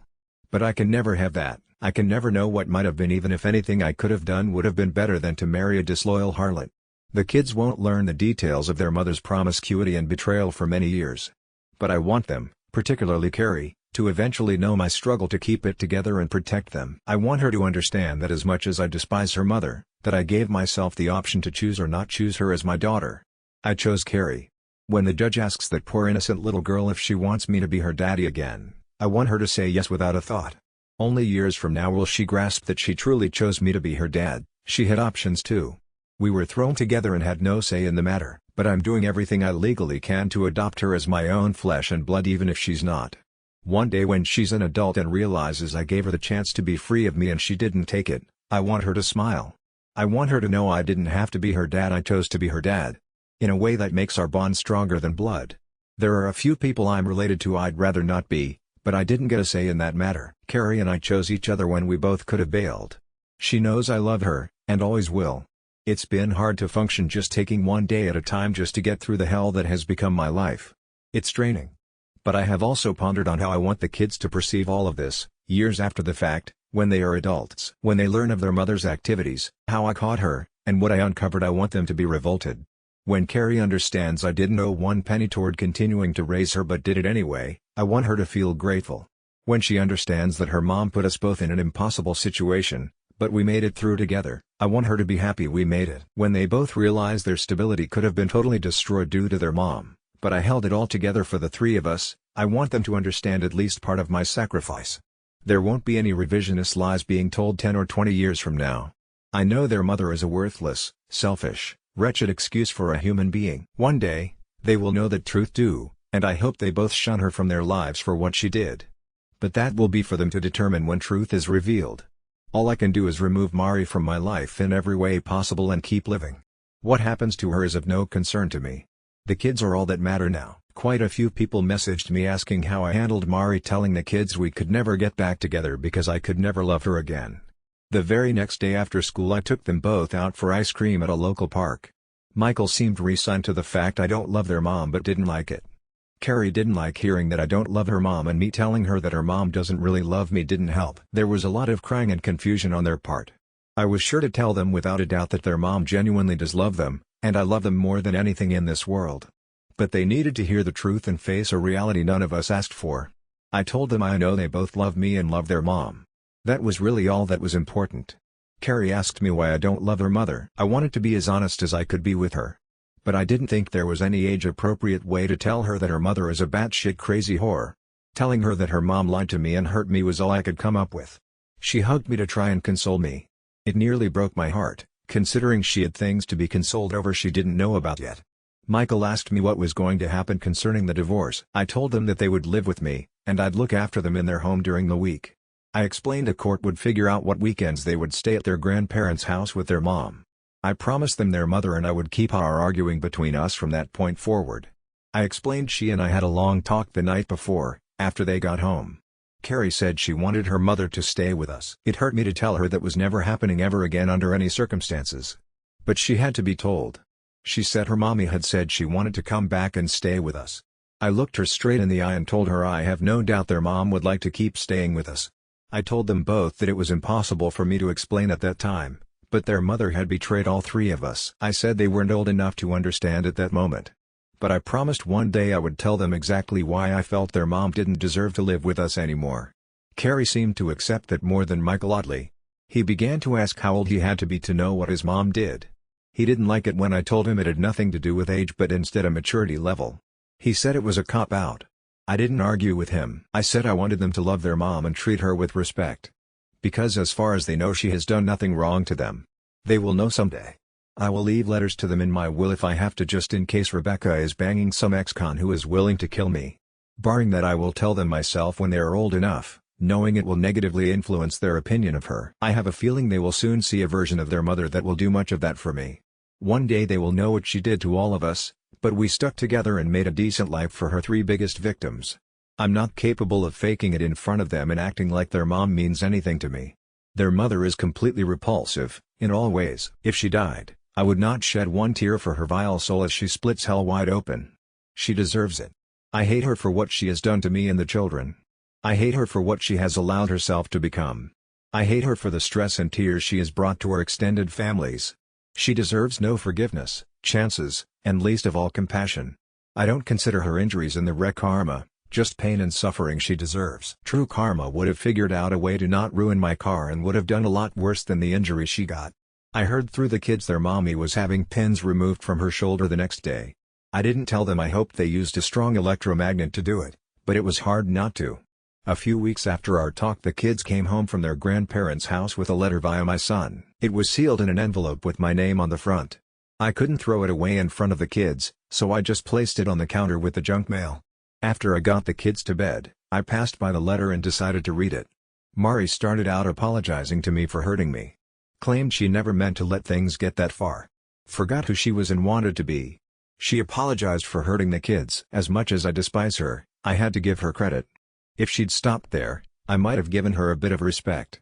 Then she wrote that she still loved me with all her heart, always has, and always will. I needed the laugh, I really did, because I knew she actually believed the BS she wrote. That's what made it so funny. But when I kept reading, she claimed that's why she didn't want to develop feelings for any other guy, because her heart belonged to me. I wanted to laugh. Couldn't. She couldn't give her body to others if she loved me. She couldn't have done something so hurtful if she loved me. She said giving only her body to other men allowed her to know what it was like to be young and free of responsibility and commitments. Since she never got to experience that. So, since she never had any emotional bond with any of the men, her heart only and always belonged to me. In other words, her affairs were strictly physical. She meant that in a positive way that only the sickest pervert could rationalize. By essentially ghosting Mari, it shielded me from more of her lunacy. I felt I needed to do that for my own sanity. Yet I have also shielded myself from understanding the depths of her depravity in mind and body. I've thought thousands of times since D-Day that I never knew her. What she chose to write to me let me know she never knew me. She wasn't even trying to piss me off, I could tell by the way she wrote it. Her words were essentially telling me her actions were the lesser of two evils. To her, the lack of emotions toward other men saved her heart for me. That was essentially her rationale. I understand knowing your significant other is having a strictly emotional affair is soul-crushing. But no one ever got STDs from an emotional affair. No one ever punched an emotional affair partner through a cell phone or computer. And no one ever conceived a child over phone calls, emails, and texts for another man to raise. I can say with 100% certainty I would have rather she'd had thousands of emotional affairs and kept anything from ever becoming physical. The fact she doesn't grasp that about me screams, I never knew you. She chose the worst of two evils in my eyes and never knew me well enough to know that. I have read many of the posts written by others here. I have yet to read that anyone's significant other said, things never got emotional. That's essentially what she's claiming. Yet she doesn't grasp she's admitting to living the last 6 years of her life as little more than an unevolved, hedonistic, rutting pig. That's how unintelligent animals behave, unable to control their intimate urges and behavior. She understood her acts were wrong and yet felt somewhat validated for what she did in the way she did it. Until that letter, I'd had little insight into how she perceived things. She did eagerly, with no conscience. The depths of depravity she not only condoned but welcomed removed every ounce of attraction I have for her. I'll forever have mind movies in my head because of her. They were bad after only catching her with that random guy. They got worse after she admitted to cheating with enough men to fully staff an aircraft carrier. But when the pie showed me the recovered texts, pictures, and videos from her old phone, it broke something in my psyche. It's like I was married to Pornhub for 6 years. Anyone that finds out their significant other had a one-night stand, I sympathize with you so much. People that learn their significant other was having an affair with someone, my heart truly breaks for you. But I can't put into words what it's like to know the love of your life was being defiled like the sleaziest prostitute of ancient Rome and enjoying it. I cannot picture Mari in my mind now without imagining ejaculation all over her face. She disgusts me that much, and that is how debased I will view her forever. No amount of emotional bonding with someone else was ever going to make me think that horribly of her. Unworthy in an instant that she turned into a 6-year time bomb. The motion to adopt Carrie was the second or third biggest thing Mari had to worry about the day I filed paperwork. At noon, a sheriff's deputy showed up at her parents' house to serve her with the divorce papers. At 10 minutes past noon, another deputy showed up to serve her with paperwork due to the civil suit I filed against her. The calls and texts from her parents' phones went unanswered and unread. Calls to my lawyer were met with urging to get her own legal counsel to get the ball rolling. That wasn't what she wanted to hear. I'm told she screamed and yelled at several staff members that day. Nadia eventually told her that the divorce would proceed, like it or not. Any further harassment to her or her staff would be severely dealt with. I kind of wish Mari had kept pushing. Orange was never her color, but what she's done should truly be criminal. It was over a week later that a lawyer representing her phoned Nadia and they had their first discussion. He asked if we were serious about the civil suit to try and recover expenses incurred raising a child that isn't mine. Nadia assured him we were going to try and recover every cent incurred due to paternity fraud. She negated to tell him none of it is about money. Even if I win, the odds are high I will see little or none of what any court awards. But if I win, it will be money coming out of any and every paycheck going to me until paid in full. It would be a costly reminder and punishment for what she's done. And even if I lose, she has to pay a lawyer to represent her and that's more expenses she can't afford. He said he understood the vast majority of assets including the family home were mine long before we married. But he urged that we couldn't honestly expect to get custody of both kids, have her pay child support and for her to live with no spousal support after a severe accident. Nadia told him his client had been unfaithful in the marriage long before the wreck and that she picked a bad time to get caught. She informed him our goal was to make it as painful for Mari as possible. Her car was the only item of any value in her name, which was in her possession, and she could keep it. Mari was allowed to keep her retirement savings as her own because my portfolio dwarfed hers. She wouldn't have even had that 401k without my urging she put in the maximum allowed each pay period. She never had to contribute to any utilities. Buying her own car and paying her own insurance was her only expense. The rest of her money was her own. Now she gets to live on it. I know she's already feeling the financial pinch and it's just going to get worse for her. If I win the civil suit, Starbucks sales will plummet. But it has to be done. I just don't think she ever expected I'd go to the lengths I am. As far as cars go, I drove her car around for a few months after my car was wrecked. Being the only thing of value that she owned, adding mileage to the car was satisfying even if it was petty. But I bought a beautiful new SUV and got my buddy to follow me in it as I drove Mari's car to her parents'. I left the key in the mailbox with no idea when she'd be able to drive again. Given her past, I was sure she'd be on the hunt for strange D as soon as she was able. I hoped living with her mom and dad was making her feel young and free of responsibility. However, having random men come sleep over at her parents' house is just tacky. She would eventually need someplace classy to offer her genitals to strangers like a 2020 Acura. I thought about donating her car to the local community college criminal justice department. Those candidates would be experts on the use of luminol by the time they became actual police. As warped as it sounds, the most satisfying thing about dropping the car off was the spare tire. It doesn't have one, never did. That was a major point I gave her when she asked my opinion about purchasing the car. I remember her saying all sweet and cute she had me to call if she ever got a flat. It was all I could do not to leave a note under the trunk mat saying something like, "Bet you wish you had a spare now but I'm sure eventually she'll get the message all on her own." A few days after the lawyers spoke on the phone, they met in person to discuss things. Her side wanted a meeting to discuss Carrie's situation. Even if I didn't want to, I didn't want her putting up walls to prevent me from adopting Carrie. I agreed for our daughter's sake, and we met them at Nadia's firm. I was seated in the main conference room when Nadia walked in with opposing counsel and Mari. I had never truly understood what people meant when they said someone looked rode hard and put away wet until that moment. She looked horrible. For quite a few minutes I thought my eyes were just deceiving me with some sort of blood rage hatred hallucination toward her. It wasn't until Nadia gave me a side-eye glance due to my ex's appearance that I finally knew I wasn't tripping. She'd lost weight to the point that the sides of her face were ever so slightly concave. She'd never been fat and shed the baby weight both times with ease. She looked like she had an appointment to get her mugshot taken in Florida. She'd cut her hair. It wasn't quite a Karen cut, but it was Karen-esque. And it looked like it hadn't been washed since the wreck. I'm not sure what she could have worn that would have been flattering. But I swear I made sure she got all her clothes back. So, nobody could blame me for that ensemble. The two lawyers discussed some things back and forth to start the meeting. I could feel Mari's eyes on me, but I didn't want to look in that direction. I wanted to convey hatred and scorn if I looked at her. When I finally glanced her way, I wondered where the beautiful girl I once knew had gone. Bullet dodged. From beautiful to bag lady in 6 months. Now I'm just somebody that she used to blow. Thankfully we began discussing Carrie, to take my mind off of how rough she looked. They asked if there had been any attempt to find Carrie's biological father yet. I told them nothing pertaining to that was going to take place until the divorce and custody issues are totally finalized. I then asked if she'd remembered any names that might lead us to baby daddy number 2. I felt trashy just saying it, and she didn't like hearing it, but truth is truth. She said no names from that time in her life came to mind. I asked if she had any plans to block me from legally adopting Carrie. She insisted she wished I never had my name removed in the first place. She certainly wasn't going to try and keep me from putting it back. That was all I needed to know. Have a nice day, drive safely. Nope. Before I could stand up to try and urge the meeting to end, Mari asked me, "Could you have forgiven me and taken me back as your wife after my first mistake if I confessed to it and swore on my life to never stray again?" She got me. It's a question I knew she had asked herself over and over since the first night she strayed. It's a question she knew the answer to, and so did I, and that was the sticking point. Just asking the question was her way of making a statement. She knew giving her body to anyone else in my eyes was an act that would cause me to remove her from my life as instantly and permanently as possible. We had discussed many times how we would both treat being cheated on. I told her if I ever found out she cheated I wouldn't listen to another word she ever said. The time to talk was before infidelity. Everything after is just noise, excuses, and hot air.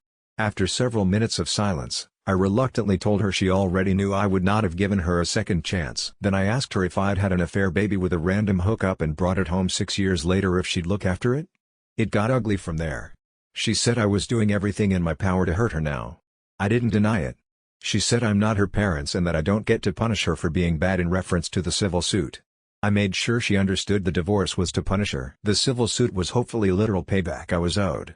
She said I'd destroy the kids' lives to destroy her. I told her she looked like she'd been smoking meth, but after that accusation I had proof. She started to cry and tell me she loves me. I just rolled my eyes. Because her tears now garner no sympathy from me and only make me want to treat her even crueler. I promised her the kids would always be well fed and well dressed, but made sure she understood I didn't care if she starved or had to wear sackcloth. At one point in my life, I would have done anything and given anything to make her happy.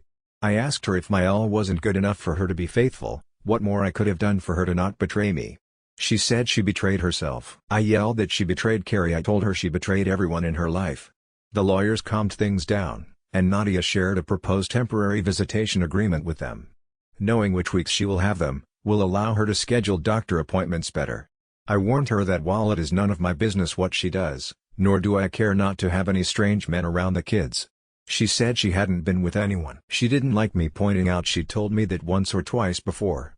But she promised if that time came, she would shield the kids from all of it. I asked her if anyone other than Rebecca knew she had been unfaithful to me. She said she admitted only the kissing to her sister after the first incident.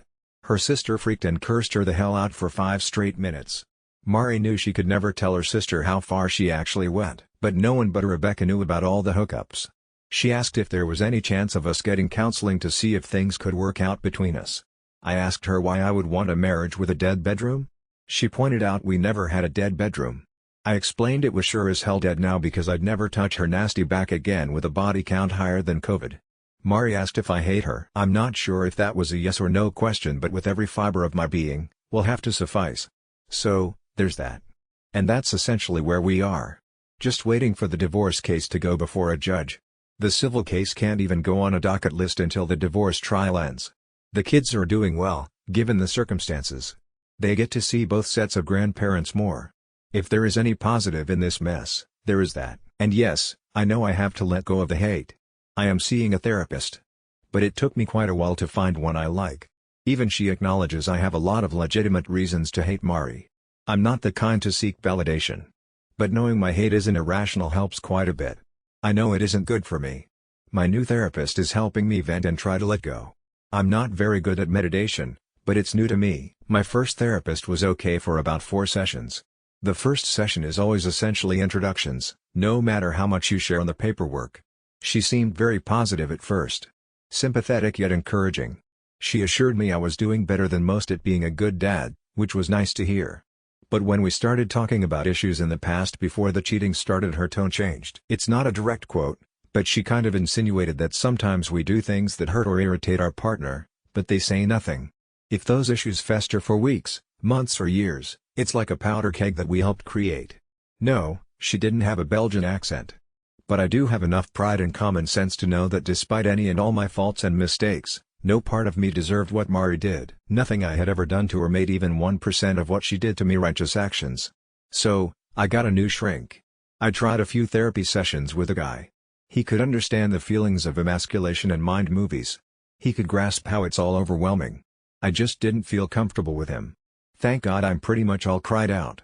But if I have to talk about some emotional shit, I don't want to cry in front of a guy. Guys are for drinking, playing sports with, and fighting.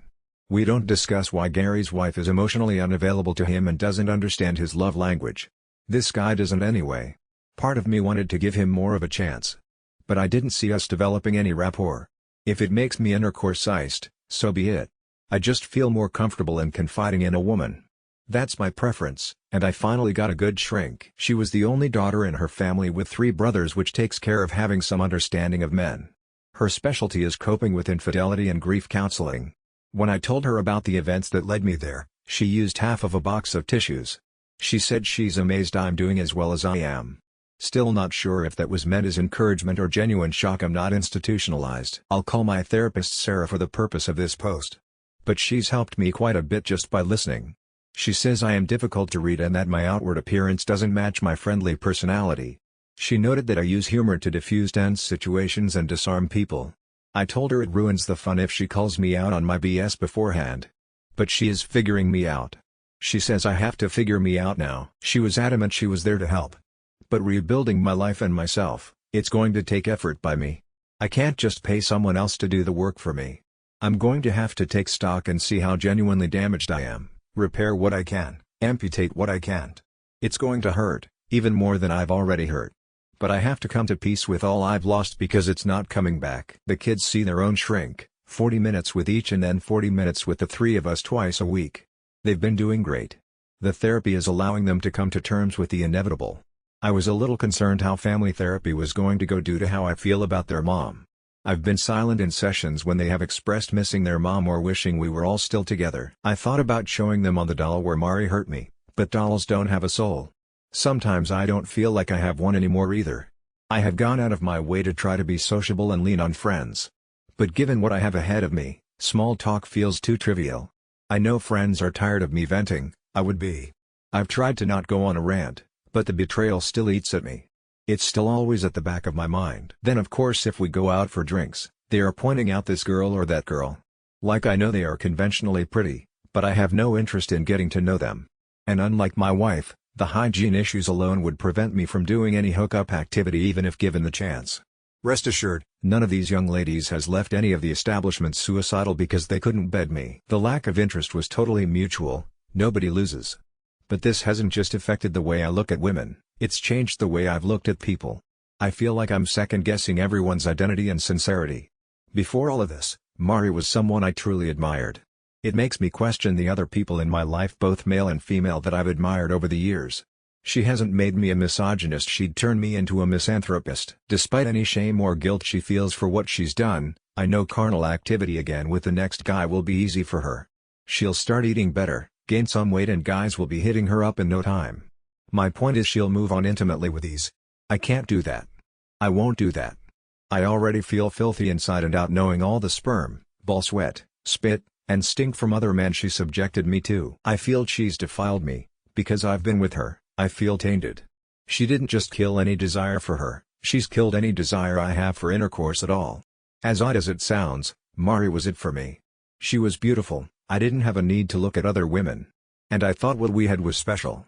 Beauty just doesn't even register with me anymore. My mind knows better, but my subconscious thinks all women are like Mari and Rebecca. And that's my struggle, fair or not. I had someone send me a very supportive message of encouragement. Then they said they almost envied me as a soon-to-be single guy who is financially secure. He said I'd have no problems meeting women and would be perceived as high value. I thanked him for the support without conveying something that he would look forward to, would be a source of anxiety for me. I know people hook up left and right, all day every day and everywhere. That is between them and the people they hook up with. Not my thing, but more power to them. I wouldn't want a stranger, Even a very attractive stranger, touching me. I'm a personal space kind of person. I cannot fathom meeting a stranger at a bar or on an app and interacting with them very little before getting physical. Knowing humans often then agree to go off somewhere, remove their clothes and have intercourse and see no issue with it amazes me. Obviously, in a world with Tinder and dating sites, my stance is the oddity. I'd be contemplating how long it had been since they'd done the very same thing with someone else. The vast majority of people are accepting of the hookup lifestyle. Mari's hookup numbers wouldn't be all that abnormal for the typical single woman these days. And I think most guys would behave that way if they could. I couldn't and wouldn't, plus, obviously never wanted to be with someone who ever has. Part of me feels Mari wasn't forthcoming about her infidelity, just to spite me for what she knew would be my stance. When I said it felt like she was making a statement, that's the statement it felt like she was making. If I wouldn't even consider a second chance, she was going to do exactly what would hurt and disgust me most. The shit test to end all shit tests, then getting revenge on me without me ever knowing I was being tested. Once the bond we had was broken, we could never have that again with each other or anyone else. It was a once-in-a-lifetime opportunity because we are each only granted one life. The continued cheating was what has killed me. If she just admitted to what she'd done and we'd divorced, I just might have been able to pick up the pieces and eventually give someone else a chance. It's like she wanted to destroy me so there would be no way in hell I'd ever want to be with anyone again just because she couldn't have me back. Diabolical. And I don't care how many showers were taken and condoms were used, some foreign DNA made its way back to me. Disgusting. I hope her genitals rot out. When Mari and I had only had intercourse with each other, every action was a pure and beautiful act. Her first act of infidelity destroyed all that had been or ever could be, in an instant. Anyone outside a relationship physically engaging with either partner defiles and poisons the relationship forever in a nanosecond. It's like the relationship is a tall glass of cold milk. The second her lips touch the lips of another man, that was like placing one drop of India ink into the milk. It's just one drop, it's still mostly milk. Pay no attention to the rapid discoloration, it probably tastes the same, just go with it, right? But instead of telling me about the one drop of ink, she let me drink the milk. Not only did she keep letting me drink the inky milk, she kept adding ink. Some people are like a glass of milk with one drop of ink. Mari is now a glass of ink with one drop of milk. She's a defiled slut of no value as anything but a prostitute or a fluffer. The night she was conceived, I wish someone had run up and kicked her dad's testicles so hard they hit his spleen just so he couldn't reproduce again. The world would be a better place. The things most people get a rush from pertaining to new relationships cause me massive anxiety. I remember getting butterflies with Mari. The feeling made me nauseous. I even had to get used to someone as pretty as Mari whom I liked invading my personal space. It's not a self-esteem thing. She and I were both outgoing around each other but introverted by nature. Figuring out how to really kiss, feeling that closeness for the first time, I had to ease into it. Everyone thinks saltines are hormonal horn dogs, but she and I actually weren't. We very slowly progressed things physically as we learned and grew more comfortable. I was taught that was the way it was supposed to be. That's what I wanted. That's what she swore to me she wanted as well. The thought of trying to be intimate with someone new makes me cringe. But of course, now the thought of Mari is like the antidote to Viagra. It's all too much. I find myself ashamed more every day to be part of the human species. My life wasn't supposed to go this way. We had so many beautiful moments awaiting us as a family, but memories are destroyed, and those moments will never be. At the end of the day, I loved Carrie, but I had to let her go because our relationship was forced upon us from day one, against our will. By adopting her, I'm telling her if given the chance, because I have given myself the chance, I'll choose her as my daughter all over again. When the judge asks her if she wants me to adopt her, it will be her with all that love for me returning. Full circle. Things set right, or as right as they can be. I can never be her father. That title belongs to some guy walking around not knowing he has a 6-year-old daughter. But I'm the only dad she will ever know. Protector and provider, long after any legal obligation would have lasted. I've done what I had to do to keep my sanity even when others questioned my actions or accused me of being cruel. I've done what I thought was needed to allow Mari's two biggest victims to stake their claim to what was never truly theirs. I've made mistakes how I have handled things. I won't know they were mistakes until much further down the road. But I've done my best. I will try to do another update when I can once more issues are finalized. I apologize for the lapse between updates and the length. I will try to do better on both as I and the kids press forward together. Peace and thanks to all.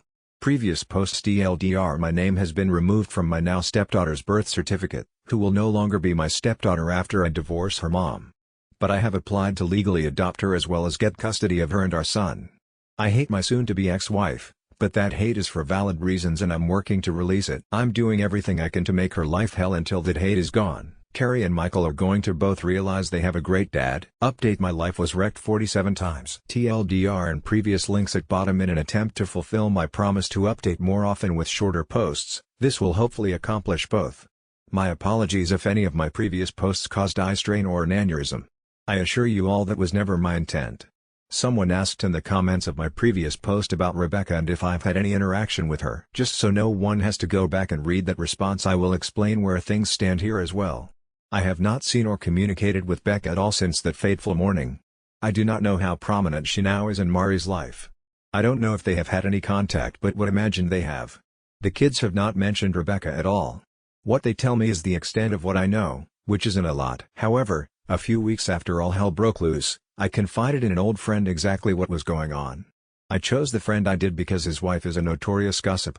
She too is a good friend of mine. So, I didn't feel any guilt for using one of her negative traits for my benefit. To those that don't know, Becca owns her own salon that employs 9 people besides her, when fully staffed. Since word slowly spread through the friend group, 2 stylists have left Becca's salon. I cannot know if they left for greener pastures or as a protest for her role in my marriage failing. But I can hope. When things are finalized, I will be airing her dirty laundry freely and often. If that causes some people to not want to work for her or visit her salon, that's great. But I will have to wait to verify if my actions bring her any misery. One thing of note is that I ran into Mari's sister in the grocery store. She hugged me and apologized for her sister's stupidity and immorality. I have no doubt many here would have told me to have no contact with her since she is of the enemy camp. But I have always liked Mandy and her husband Doug. So, I invited them over with their children to enjoy the pool. We cooked out and Doug looked after the kids and the grill while Mandy and I talked. We made every attempt to not let any of the kids overhear our conversation.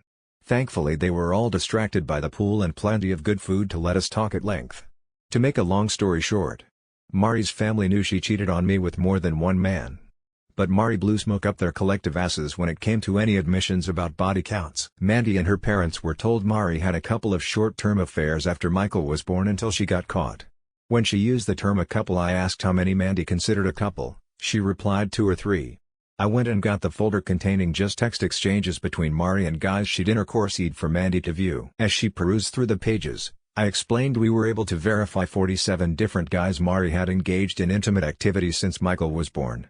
I made sure to explain that those 47 were just the tip of the iceberg since we knew she had often arranged ONSs via various phone apps. Mandy didn't know what to say when she heard Mari's verified body count. She wanted to immediately call her parents to inform them and to curse her sister out. Mari's lack of being forthcoming about the number of men she cheated with was enough bad news to wrap her head around. Then I put 2 and 2 together and realized nobody in Mari's family had yet been told I am not Carrie's father. I'm not sure who was more pissed off about that fact, Mandy, or me.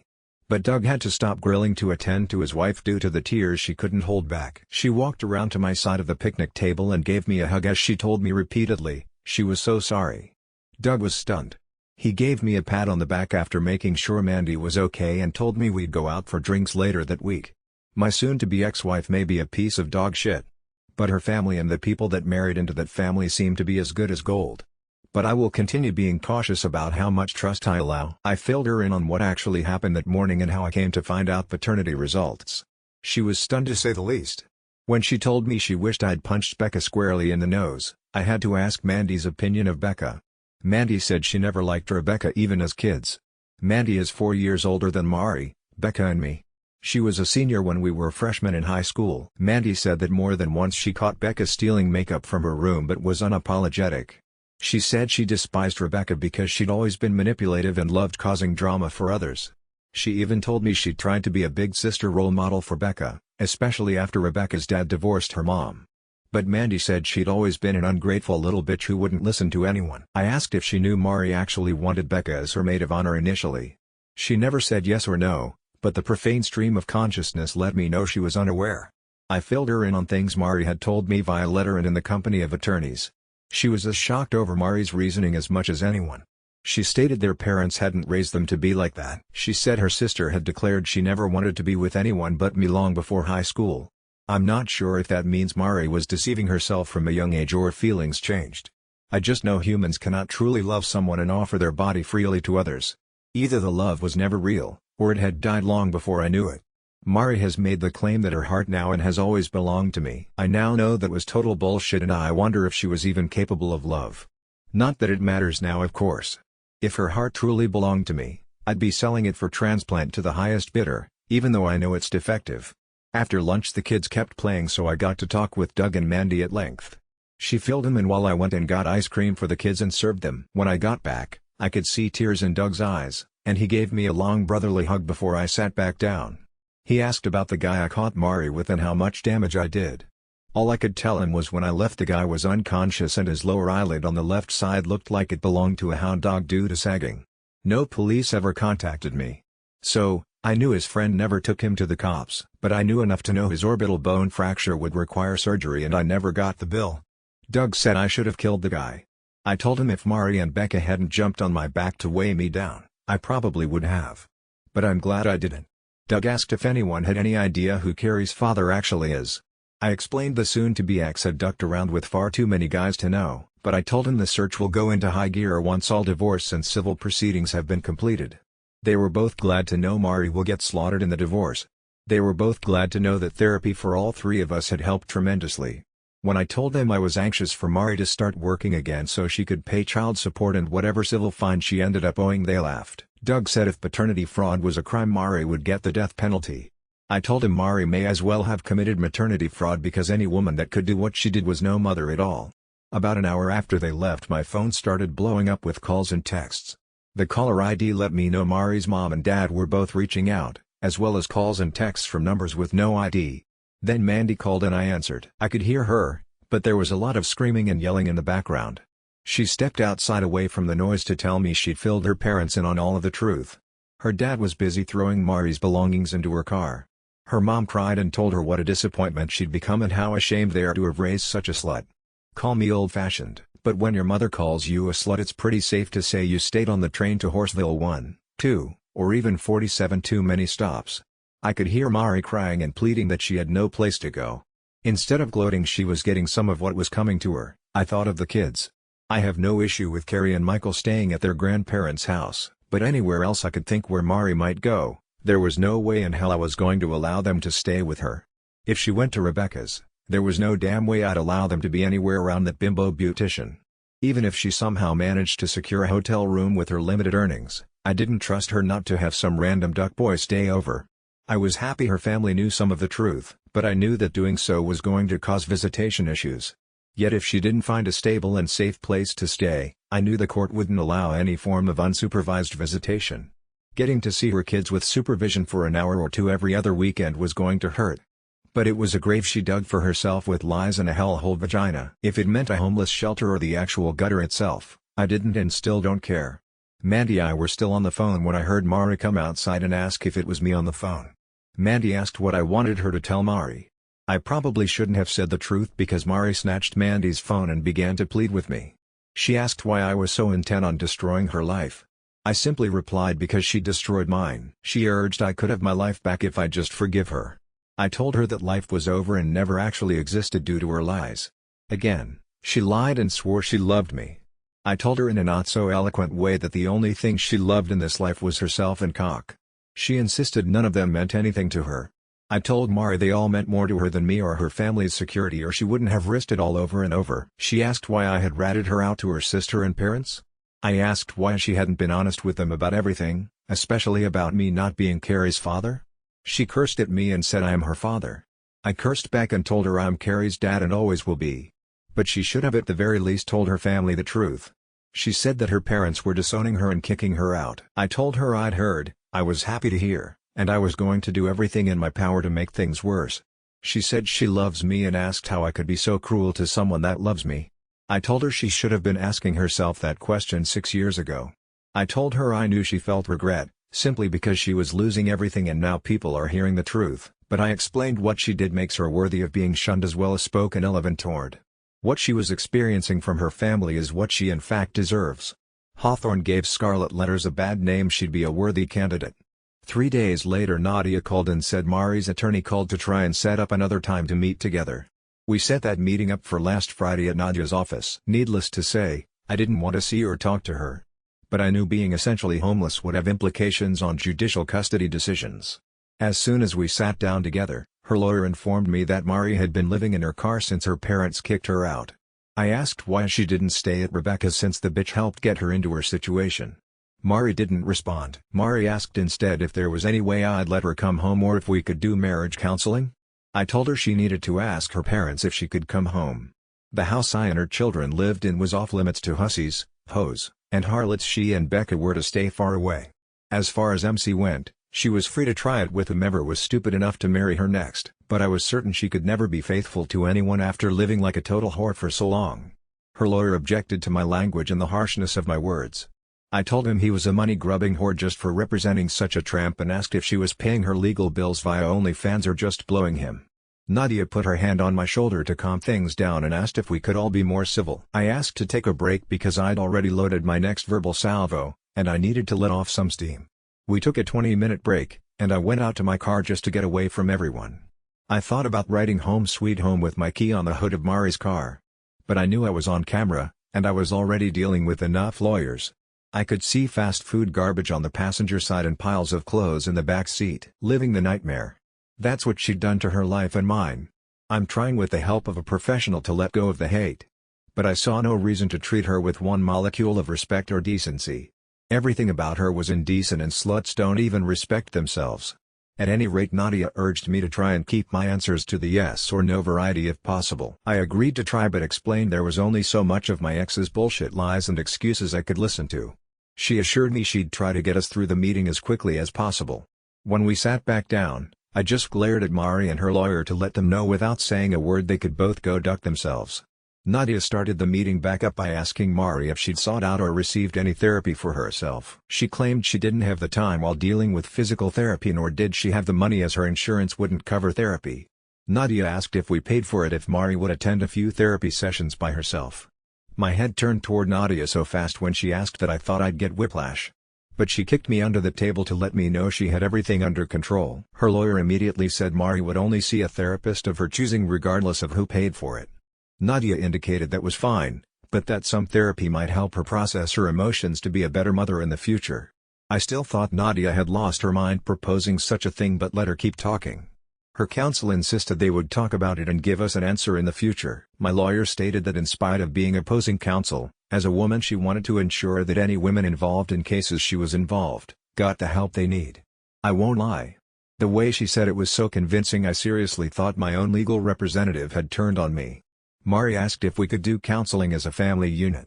That time I kicked Nadia under the table to tell her there was no way in hell I'd agree to that. Nadia kicked me back before telling them if Mari went to several sessions and the therapist thought it would be beneficial, we might.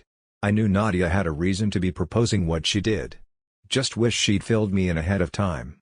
I knew I'd learn what the goal of her tactics were later, but I was perplexed until the meeting was over.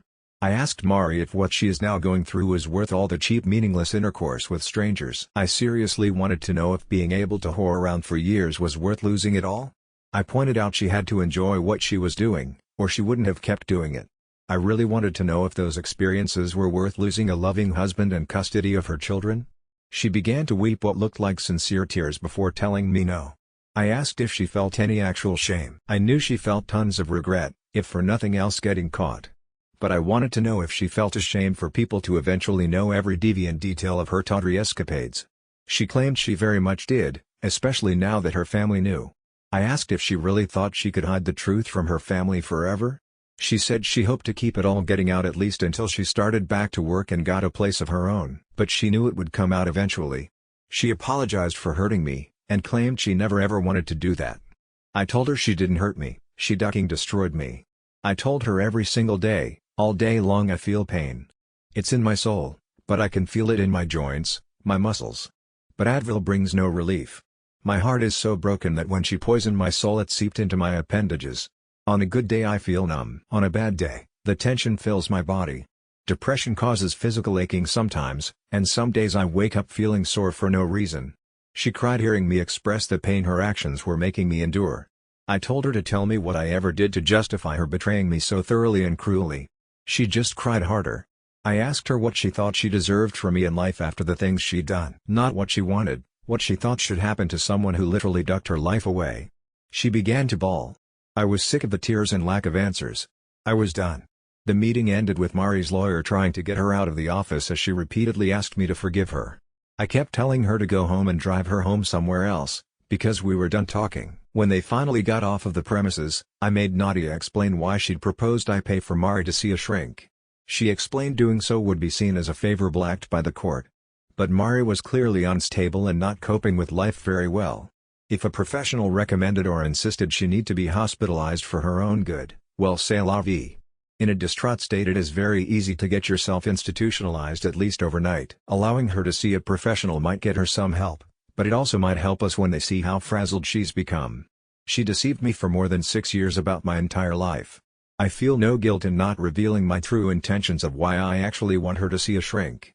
If she thinks family therapy is a possibility to get her to go, so be it. Mari is good at digging her own grave. I hope that continues. Yes, I realize this was by no means a short update. But it was as condensed as I could make it. The kids are both doing well. Michael is playing baseball as a pitcher since he's the tallest on his team. He does well from the mound and played even with the larger strike zone.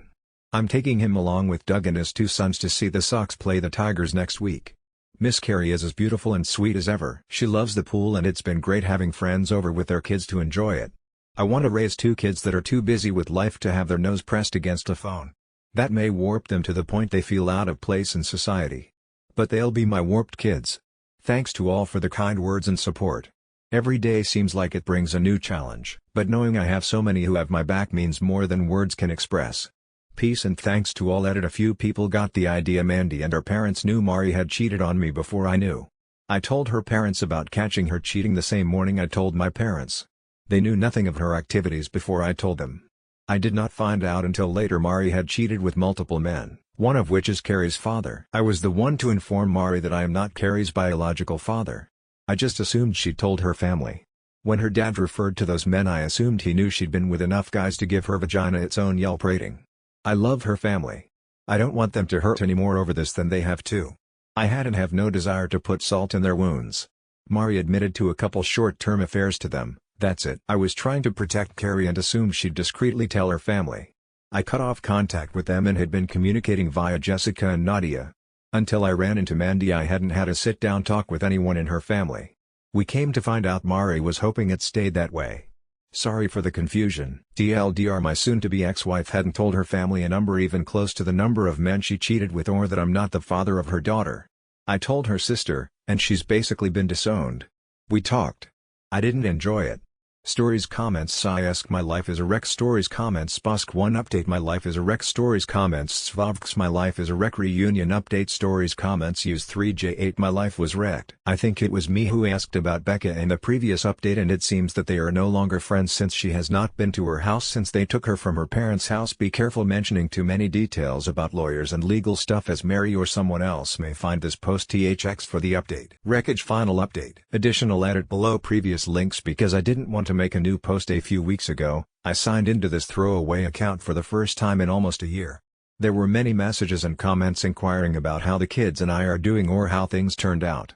A very large part of me wanted to ignore them all, sign out, and never log in again, because I have managed to get back on course with my life and my children's life, and dwelling on the past only hinders forward progress. But the advice I got from Reddit was supportive and helpful from the start, all the way through several episodes in my life when I was at my lowest points. For those people that assisted me so well and showed me such kindness, I will make this final update, because I do owe a huge thank you to the many who helped me navigate the minefield I didn't yet know I was living in. It's been so long since my last update, most readers will have completely forgotten my posts, which is totally understandable. Previous links and a TLDR will be posted at the bottom.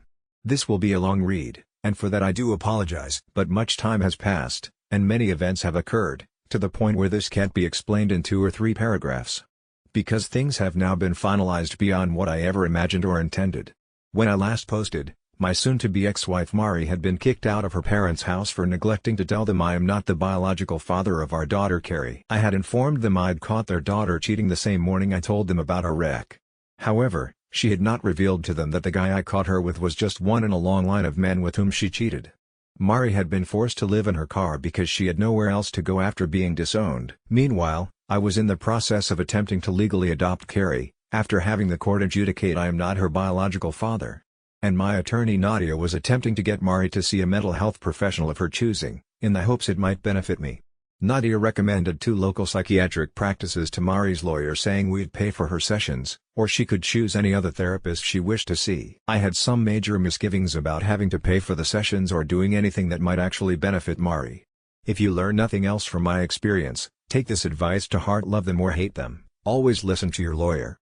To make a long story short, Mari chose a local psychiatrist who instantly recognized she was mentally unstable. For her own well-being, she committed Mari to the local hospital psyche ward overnight for observation. That overnight stay became many months under psychiatric care in hospitals. Due to confidentiality rules within the medical field, I never heard her actual diagnosis. But her attorney said each time he saw Mari she was heavily sedated and out of it. Those initial months she spent trying on designer straitjackets delayed the finalization of the divorce and child custody hearings. However, since Mari was not contesting and her counsel could stand in as her representation, there was no delay in my attempt to adopt Carrie. As sad as everything had recently been for me in my life, hearing that judge question Carrie and listening to her responses made me so unbelievably happy. Carrie didn't know she had ever been declared not my daughter by the court at my behest. So, it seemed funny to her for the judge to ask if she wanted me to be her daddy. I was so proud of her, though she couldn't understand why. She was just happy when I told her I loved her as she hugged me as her adopted father for the first time. I was glad Michael was also there, but even more grateful Mari wasn't. Neither Michael nor Carrie really had any understanding of what the hearing was about. But Carrie is now legally my daughter, even if we share no DNA. When I saw Mari cheating, it instantly removed all love I ever had for her. Until I was able to reunite with Carrie, I was so ducking afraid that because of what her mother did, I would lose all love for her as well, or resent her. To still feel that love I always had for her again was such a relief. I would not have been in the wrong if I couldn't get past that, no matter what anyone wants to say. If paternity matters enough to the legal system to force a man to pay for a child that is his, it also matters enough for a man to not be able to accept a child that isn't. But damn it, I really needed Carrie in my life. I had lost too much already, and she needed a dad who had already loved her for her entire lifetime. If I'm honest, there will always be a tiny part of my soul that will remain broken because she is not my biological daughter. I cannot put into words how devastating that was to find out and accept.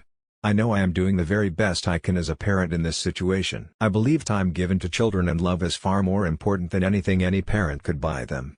So will always be my focus. Other than Mari's mental issues, there was truly no reason for the divorce not to be finalized. She wasn't getting a penny from me, and even her own lawyer admitted that in her situation, she had no hope of getting any custody at that time. If and when she got out of her padded cell paradise, if she found a safe place to live, she could petition the court to gain some type of visitation and her custody. The court appointed a legal aid to vouch for Mari being cognizant of what she was doing. Her lawyer got her to sign the divorce papers with witnesses and had them notarized. I had to show up in court with Nadia a week later for attorneys to get the judge to finalize some issues. 2 weeks later I was legally divorced from the biggest mistake and waste of my life. I should have been happy about that, and I was. Signing the papers was the symbolic nail in the coffin to our marriage. Yet it all felt anticlimactic somehow. It amazed me how well Mari's family stuck to their guns in regard to disowning her after they found out everything she'd done. I'm sure some of that was due to wanting to stay on my good side, so they could visit with the kids. Even though her parents and sister knew she was in the psyche ward, they never even attempted a visit, nor did I obviously.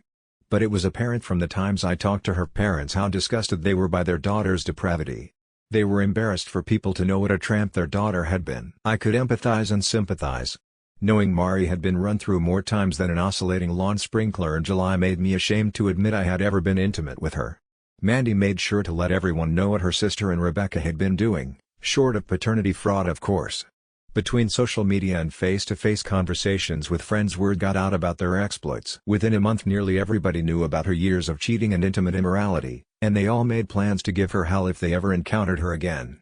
It was slightly humiliating for me having everyone know how foolishly trusting I had been. At the end of the day, in a relationship you either trust or you don't, and she'd never given me a single reason not to trust. It wasn't until a few months before I caught her that I even considered she could ever cheat. In hindsight, a few red flags were missed, but she covered her tracks well. I should have put an end to the girls' nights out obviously once her depression subsided, just out of principle. But that night she stayed out all night was the first and only time that had ever happened before. She'd call if she was going to be 15 minutes late, which was extremely rare. I was actually worried, because that was so unlike her, and I wanted to make sure she was safe. I know many people probably think I'm an idiot or blind for not knowing for so long. By keeping things strictly intimate, and limiting the number of encounters with each man, she never developed any trails to follow. She wasn't glued to her phone or protective of it. I never felt the desire to snoop. She portrayed herself to be the beautiful loving wife and mother. I wasn't the only one who was deceived. Many friends have told me face to face they were shocked to know she was cheating and would have told me if they'd known. They had no idea any more than I did. If Mari had worn a dress with no panties on a windy day, and everyone within 40 feet of her could hear the ocean, that would have been obvious to me and everyone else. But everything she represented herself to be, to everyone, was a total lie. They wanted nothing to do with her and nobody cared if she was kept in the ward the rest of her life. The only problem with no one having any contact with Mari was that it left us blindsided. Nobody alerted us when they decided to let her out. Laws prevented the hospital from letting us know due to doctor-patient confidentiality. I have no idea if she just convinced the doctors she was okay, or if they just felt like they had done all they could do to help her. But they released her on a Tuesday just before noon. She somehow made her way from the hospital to her car, which was parked at her lawyer's office behind his home. From there she took her car and drove to the kids' school. When she was informed that she couldn't see or check the kids out of school, she made enough of a scene that the school called me. I told them to call the police and that I would be there as fast as I could. On the way to my car, I called Mandy to let her know her baby sister was no longer using her Airbnb accommodations on Insanity Island. I told her I had no idea if she'd been released or escaped, but I'd find out when I got to the school. She said she'd call her parents, my parents, and Doug to let them know what was going on, and to keep them posted. By the time I got there, 2 cop cars and an ambulance were parked out front with lights flashing. I pulled into a parking spot, got out and headed toward the closest officer. After identifying myself as the ex-husband, he directed me through a side door which ended up being the school cafeteria. I was relieved to learn no one had alerted Michael or Carrie to the drama in the front office, and school had not recessed. The police had Mari seated at a cafeteria table and she tried to stand when she saw me, demanding to see her children. They kept her from approaching me and I asked if they had checked with the hospital mental health ward to see if they had released her. The police informed me that while the hospital couldn't release certain information without a warrant, they had released her under her own cognition. Mari started crying and demanded to see her children.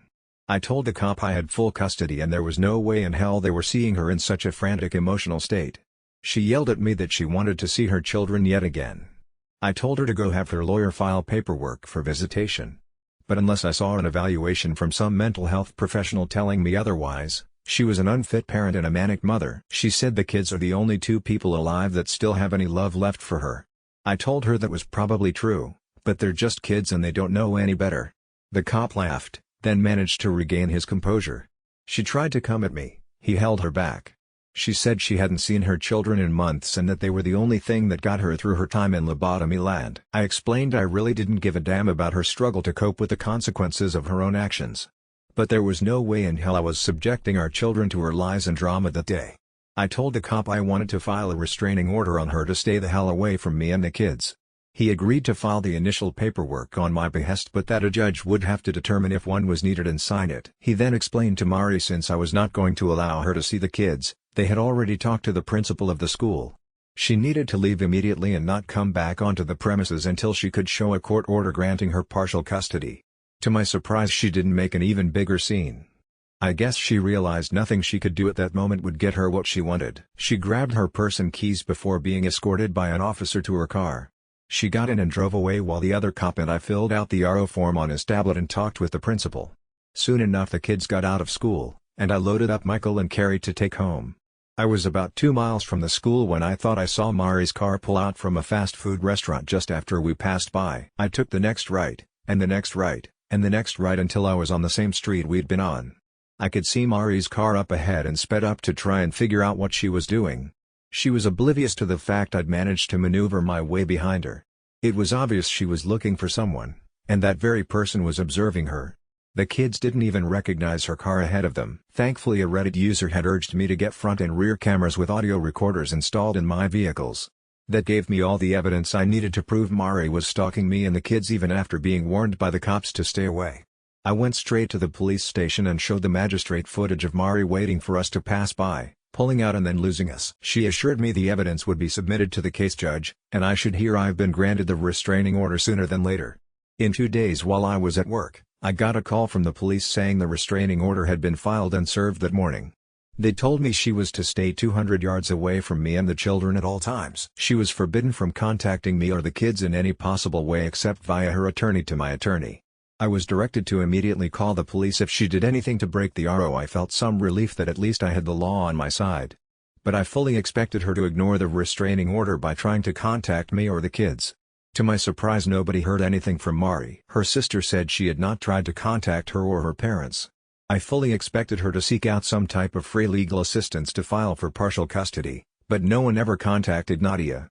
2 months went by and honestly the longer we went without hearing from her or about her was a bit unnerving. But about 3 months ago when I got home there was a large manila envelope in the mail. The address was handwritten, and the return address only said Sydney, Australia. The voided stamps were Aussie. I truly couldn't imagine who had sent the envelope or why. But inside was an extremely long letter from Mari explaining where she was and assuring me she wouldn't be coming back. I was stunned when I got the letter, considering the postmark from so far away, and who it was from. The things she said in the letter probably left me even more astounded by her evil hedonistic rationale that allowed her to sleep at night. Her maniacal manifesto filled in many of the gaps about what she'd endured and what led her there. She explained that she essentially had a nervous breakdown during her initial therapy session. Pretty much the first 2 months she was hospitalized, she was heavily sedated and on various antidepressant and antipsychotic medications. She said for the longest time when she got there, she just wanted to die. Via therapy and by going to group discussions, she talked through her issues in an attempt to understand why she did what she did. She said the other patients in the group discussions kept looking at her like she was a complete dumbback for throwing everything away. They'd come from broken homes, abusive relationships, backgrounds with substance abuse and violence. Her life had been as easy as pie compared to their life struggles. When it finally clicked in her warped little mind how badly she'd screwed up and that none of her old life was coming back, she had another breakdown. Her first breakdown was due to facing her past, the second due to facing her future, or lack thereof.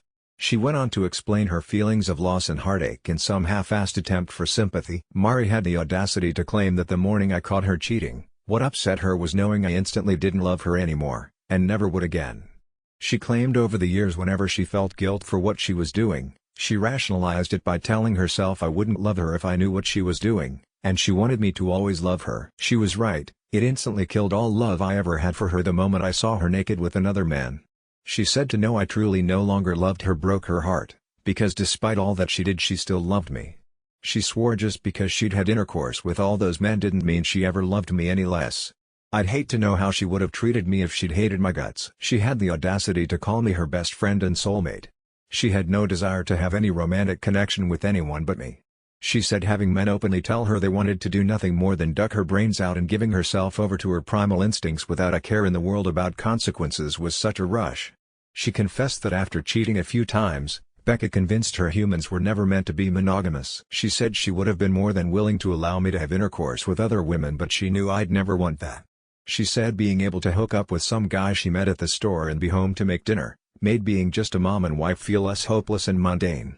She tried to quantify that I somehow benefited from her having other intimate partners, because it taught her to be a better lover when she was with me. I would have far preferred a completely dead bedroom than being married to a wannabe sorority slut with a tramp stamp of the word next and an arrow pointing down. And what kind of guy would stick his pee-pee inside any woman that gave it up that easily? Those guys are just worthless whores too. Next time go break one off instead of helping to break up a family. Call me old-fashioned. And I'm sure a lot of people that have read my story have called me that and far worse. But if you feel you need to explore your intimity and be wild, that is your decision, you are completely entitled to do it. It seems today very few don't live their lives that way. But the time to explore and hook up is long before you have children. The time to do that is way before you marry. And it's sure as hell long before you reach the ducking point of cheating on your husband with so many men you give birth to some stranger's child and tell your husband he's the father. However, if by going out, being wild and exploring your intimacy turns you into someone or something only the most hard-up desperate man would ever consider making a commitment to, so be it. If at any point while we were dating Mari had told me she needed to break up so she could go get pipe laid by random plumbers she just met, I would have been totally fine with it. That would have told me she lacked the morality, loyalty, and trustworthiness I wanted in a wife. If she'd revealed who and what she was when we were dating, it all could have been avoided. I would not have cared one iota who or how many men she had intercourse with, as long as I wasn't one of them. She was either always unworthy of my time and love or became unworthy via her unforgivable filthy actions. But just as she can unduck all those men, I can't go back in time and keep her out of my life. Words be damned. Her actions have proved she is unworthy of anyone's time and certainly not love. She will end up a last call lay at some dive bar down under, allowing anyone drunk enough to still find her attractive to get their rocks off for 15 minutes of companionship. She wrote how much it broke her heart to get the petition notice that I was having my name removed from Carrie's birth certificate. Mari said she understood I couldn't even stand to look at her anymore after what she'd done, and our daughter was just a reminder of that. She claimed what hurt her even more was when she got my petition to adopt Carrie as my daughter.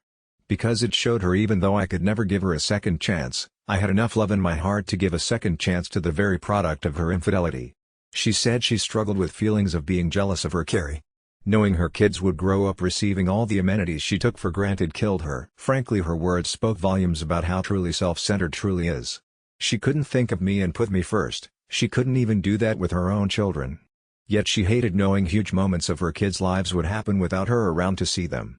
She imagined pictures shared on social media reminding her of what she was missing and feeling like she'd been stabbed through the heart. She explained that when she was released after the events at the school that day, she went around that night trying to reconnect with old friends. The few people that would speak to her were very direct in what they thought of her, in that they wanted nothing to do with her. Most acted as if they didn't know her and just ignored her. A few warned her if they ever found out she'd been with her husband or boyfriend, God help her. But she realized her hometown had been poison against her.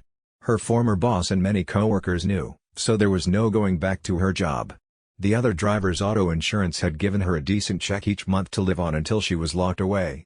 She had to stop going to physical therapy and the insurance company considered the matter of the accident and her injuries a closed case.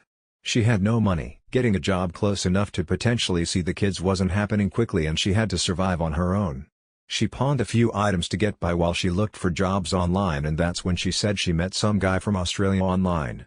It seems they chatted back and forth over the course of a few days, and he invited her for a visit. She'd already been seriously thinking of cashing in her 401k but was scared about paying the huge tax penalty at the end of the year. The invite to Australia was all it took for her to cash in the only chips she had. She said he's a really nice guy and has a son that needs a mom. Poor kid is getting Joan Crawford for a mom.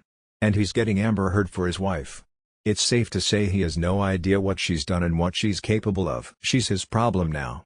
She'll become an Australian citizen, won't have to pay the IRS, and she will never be my problem again. It was the last contact she made and will hopefully be the final contact she ever makes with me again, fingers crossed. Part of me thinks she heard Australia was founded as a penal colony and thought they said penile. But if it keeps that crazy hooker down under and out of my hair, she can do whatever she wants. I hate to be so flippant. Because I do sympathize with the citizens of Australia, as yet another venomous species becomes endemic to their ecosystem.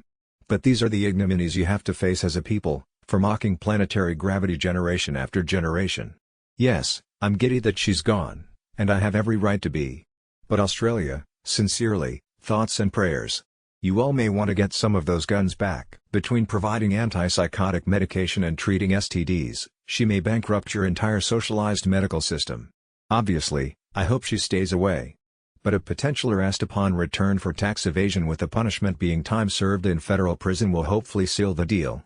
My therapist has helped me quite a bit, especially dealing with anger, though I am sure no one reading this could tell. My therapist and I came to an epiphany during one heated session.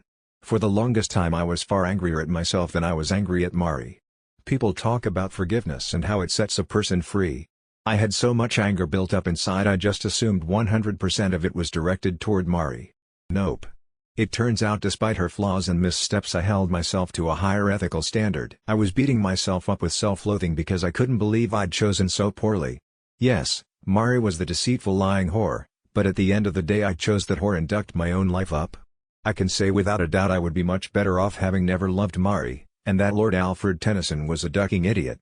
Lots of people asked about Rebecca. I found out that after Mari was kicked out of her parents' house, she did in fact go to Rebecca's. Apparently, my ex thought Becca owed her a place to stay at the very least after contributing to our marriage failing. Rebecca seemed to feel like all she had done was to enable Mari to do what she actually wanted to do and didn't owe her a damn thing.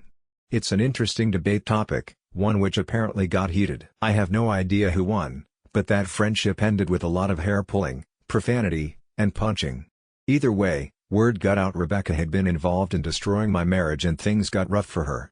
I don't use any social media. No, I don't consider Reddit social media. But I'm told she was unfollowed, unfriended, and harassed online. In real life 2 stylists quit her salon due to what she'd done. The ones that remained all had customers asking how they could still work there or if they'd change salons too. It took a month or 2 until she couldn't pay the lease and had to close up shop.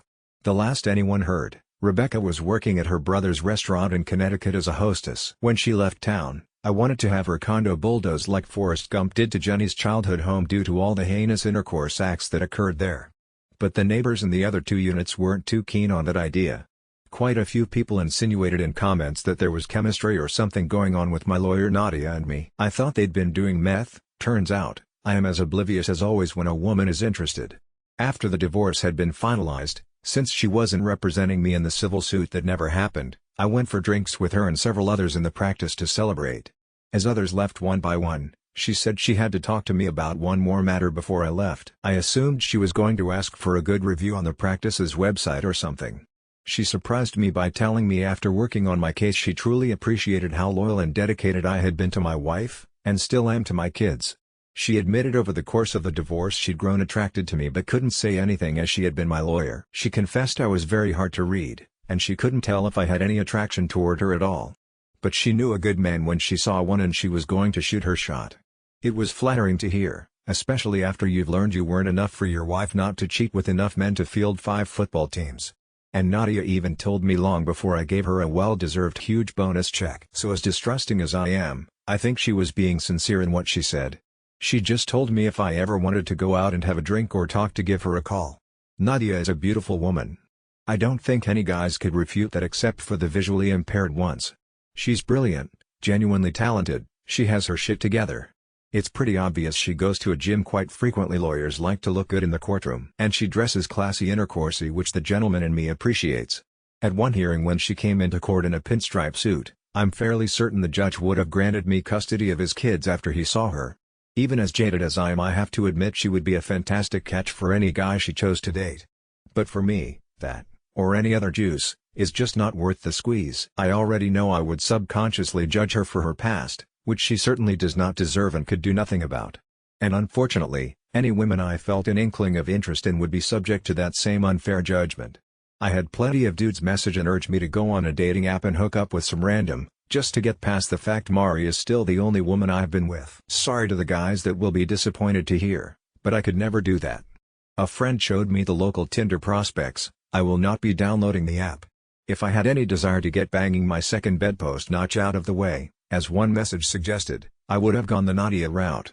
It pisses me off knowing Mari took something I used to really enjoy and removed that activity from my life forever. Now just thinking back to our past moments of intimacy make my skin crawl knowing she was doing those very same things and far more debased with many other men. In the eyes of most people in Western society today, the fact I've only been with one woman would either make me a prude or hard up.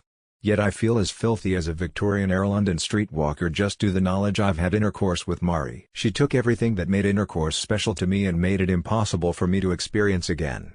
Our exclusivity, our vows, and union were pissed away so she could experience sucking a random cock that didn't belong to her husband. And then she lied. Oh my God, did she lie? Because she lied, for the longest time I'd think back to any positive thing she ever said about me and believe it to be a lie too. Just because she said it. She made me doubt my sanity, my parenting, my strength, and my worth. I don't want to ever go back to that. I won't go back to that. I have no one and yet I'm still living. That proves there isn't a woman out there I can't live without. I'm already doing it. I have no hate for women at all and want the best for them because Carrie too will be a woman someday. But there is absolutely nothing any woman on this planet has that would enrich my life in the least, only complicate it. If there aren't some women who feel that way about men, there should be. Human beings, both male and female, are a scourge upon each other. Not worth the time and energy, and not to be trusted. Many people asked questions pertaining to finding Carrie's biological father. I have done quite a bit of research into DNA ancestry sites. My biggest issue is that if there is an existing match, the companies also alert the other person. If Carrie took a test which revealed a cousin, an uncle or even her dad, I'm her protector. I don't want anyone to come looking. She's a healthy child with no apparent genetic defects. So I'm going to wait quite a while to do any testing. My mindset as of this day is to wait at the very least until her mid to late teens. But I could envision waiting until her 20s to let her make the decision. Honestly, I've also considered never telling her I'm not her father. Truly, if there is any advice I could still use from Reddit, it would be questioning at the end of the day what would truly be best for Carrie? Do you think never telling her now after all that has happened would be a good or bad thing? Should I wait until she is a teen or an adult at 18 to tell her and begin the search? I'm not worried about me, I already know the truth. I'm trying to prepare for any future scenarios, both good and bad. How likely is it she will have some medical condition she will need to know her paternal medical history? Please know, any DNA genealogy testing will likely happen several years down the road at the earliest. With her mom out of her life so recently, I don't want to do something that could make her feel less secure, safe, and confident in her own identity, and mine. It's odd to be in the situation I am, and to sincerely hope both kids took after their fathers. In closing, I want to thank Reddit user Kranik in particular for the advice given to me through my ordeal. You probably aren't 187 years old, but even if you are wise far beyond your years. You were able to analyze my ex and predict angles I was leaving open for her to attack. And when you said she was desperate, I believed you, but damn, in the end, Mari literally ducked around and found out. Thank you for assisting me in every way to help her find out. To the many others who pointed me in the right direction or sent me an encouraging message, I thank each of you. My plan is to post this, wait half a day and maybe respond to a few comments over a period of a few days. Then my story will officially be done. I rarely even think about Mari anymore because I stay so busy in my new life without her. So, I don't want to dwell on what has happened for more than a couple of days. My kids are my world and I actually love my job, which keeps me busy. The pay is just a bonus for being allowed to do something I enjoy. To any Australians who read this, I hope I didn't offend in any manner. That was not my intent in the least. I hate being the bearer of bad news for your nation as a whole. You guys didn't deserve this any more than I did. Just remember, if she gets drunk wearing a skirt with no underwear and does a split in one of your bars one night, gently rock her back and forth to break the suction and she'll pop right up. To all those who took the time to read, I thank you and wish you a good day or night. To those who didn't, TLD, our wife got locked away in loony bin. While inside, I adopted our daughter, divorced her, and got full custody of the kids. When she got out, she figured out how screwed she was.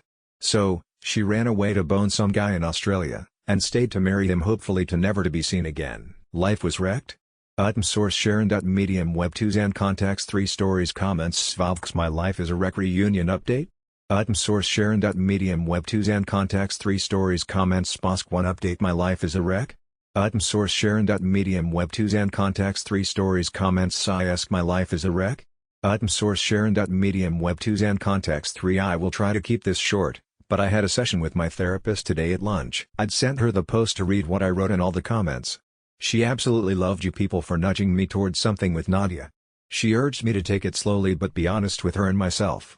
So when I got out of my session, I called Nadia and asked if I could drop by to get her expert opinion about a few things.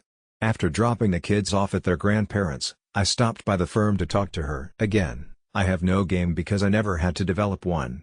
I don't know how to flirt. I'm just me. All I have is kindness, humor, and sincerity. When she realized I had no legal issues I needed to talk about, she got a wry grin on her face. I told her I'd been doing a lot of thinking and talking with friends since she and I talked.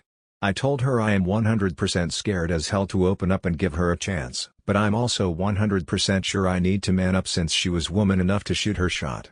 I also said, I couldn't envision how things would work out because of our differences. When she inquired which differences, I mentioned the kids and that she has none. She said she has enjoyed meeting my kids and asked if I had issues with her not being a mom yet, which I didn't. I said I had a little concern her being so petite and me so tall that I might accidentally hurt her being clumsy or something. She promised me she was pretty tough and said big things come in small packages. I was nervous and replied that I wasn't wanting to have intercourse just yet, but appreciated the offer. She blushed and laughed really hard. At least she gets my warped humor. Long story short, we both have Friday and Monday off due to the holiday weekend. So Thursday night I will drive us for dinner at a nice restaurant, then we'll go to a fantastic martini bar I know of. It's a first step, and while I am nervous, I do feel very comfortable talking to her and being around her. We're going to take things slowly.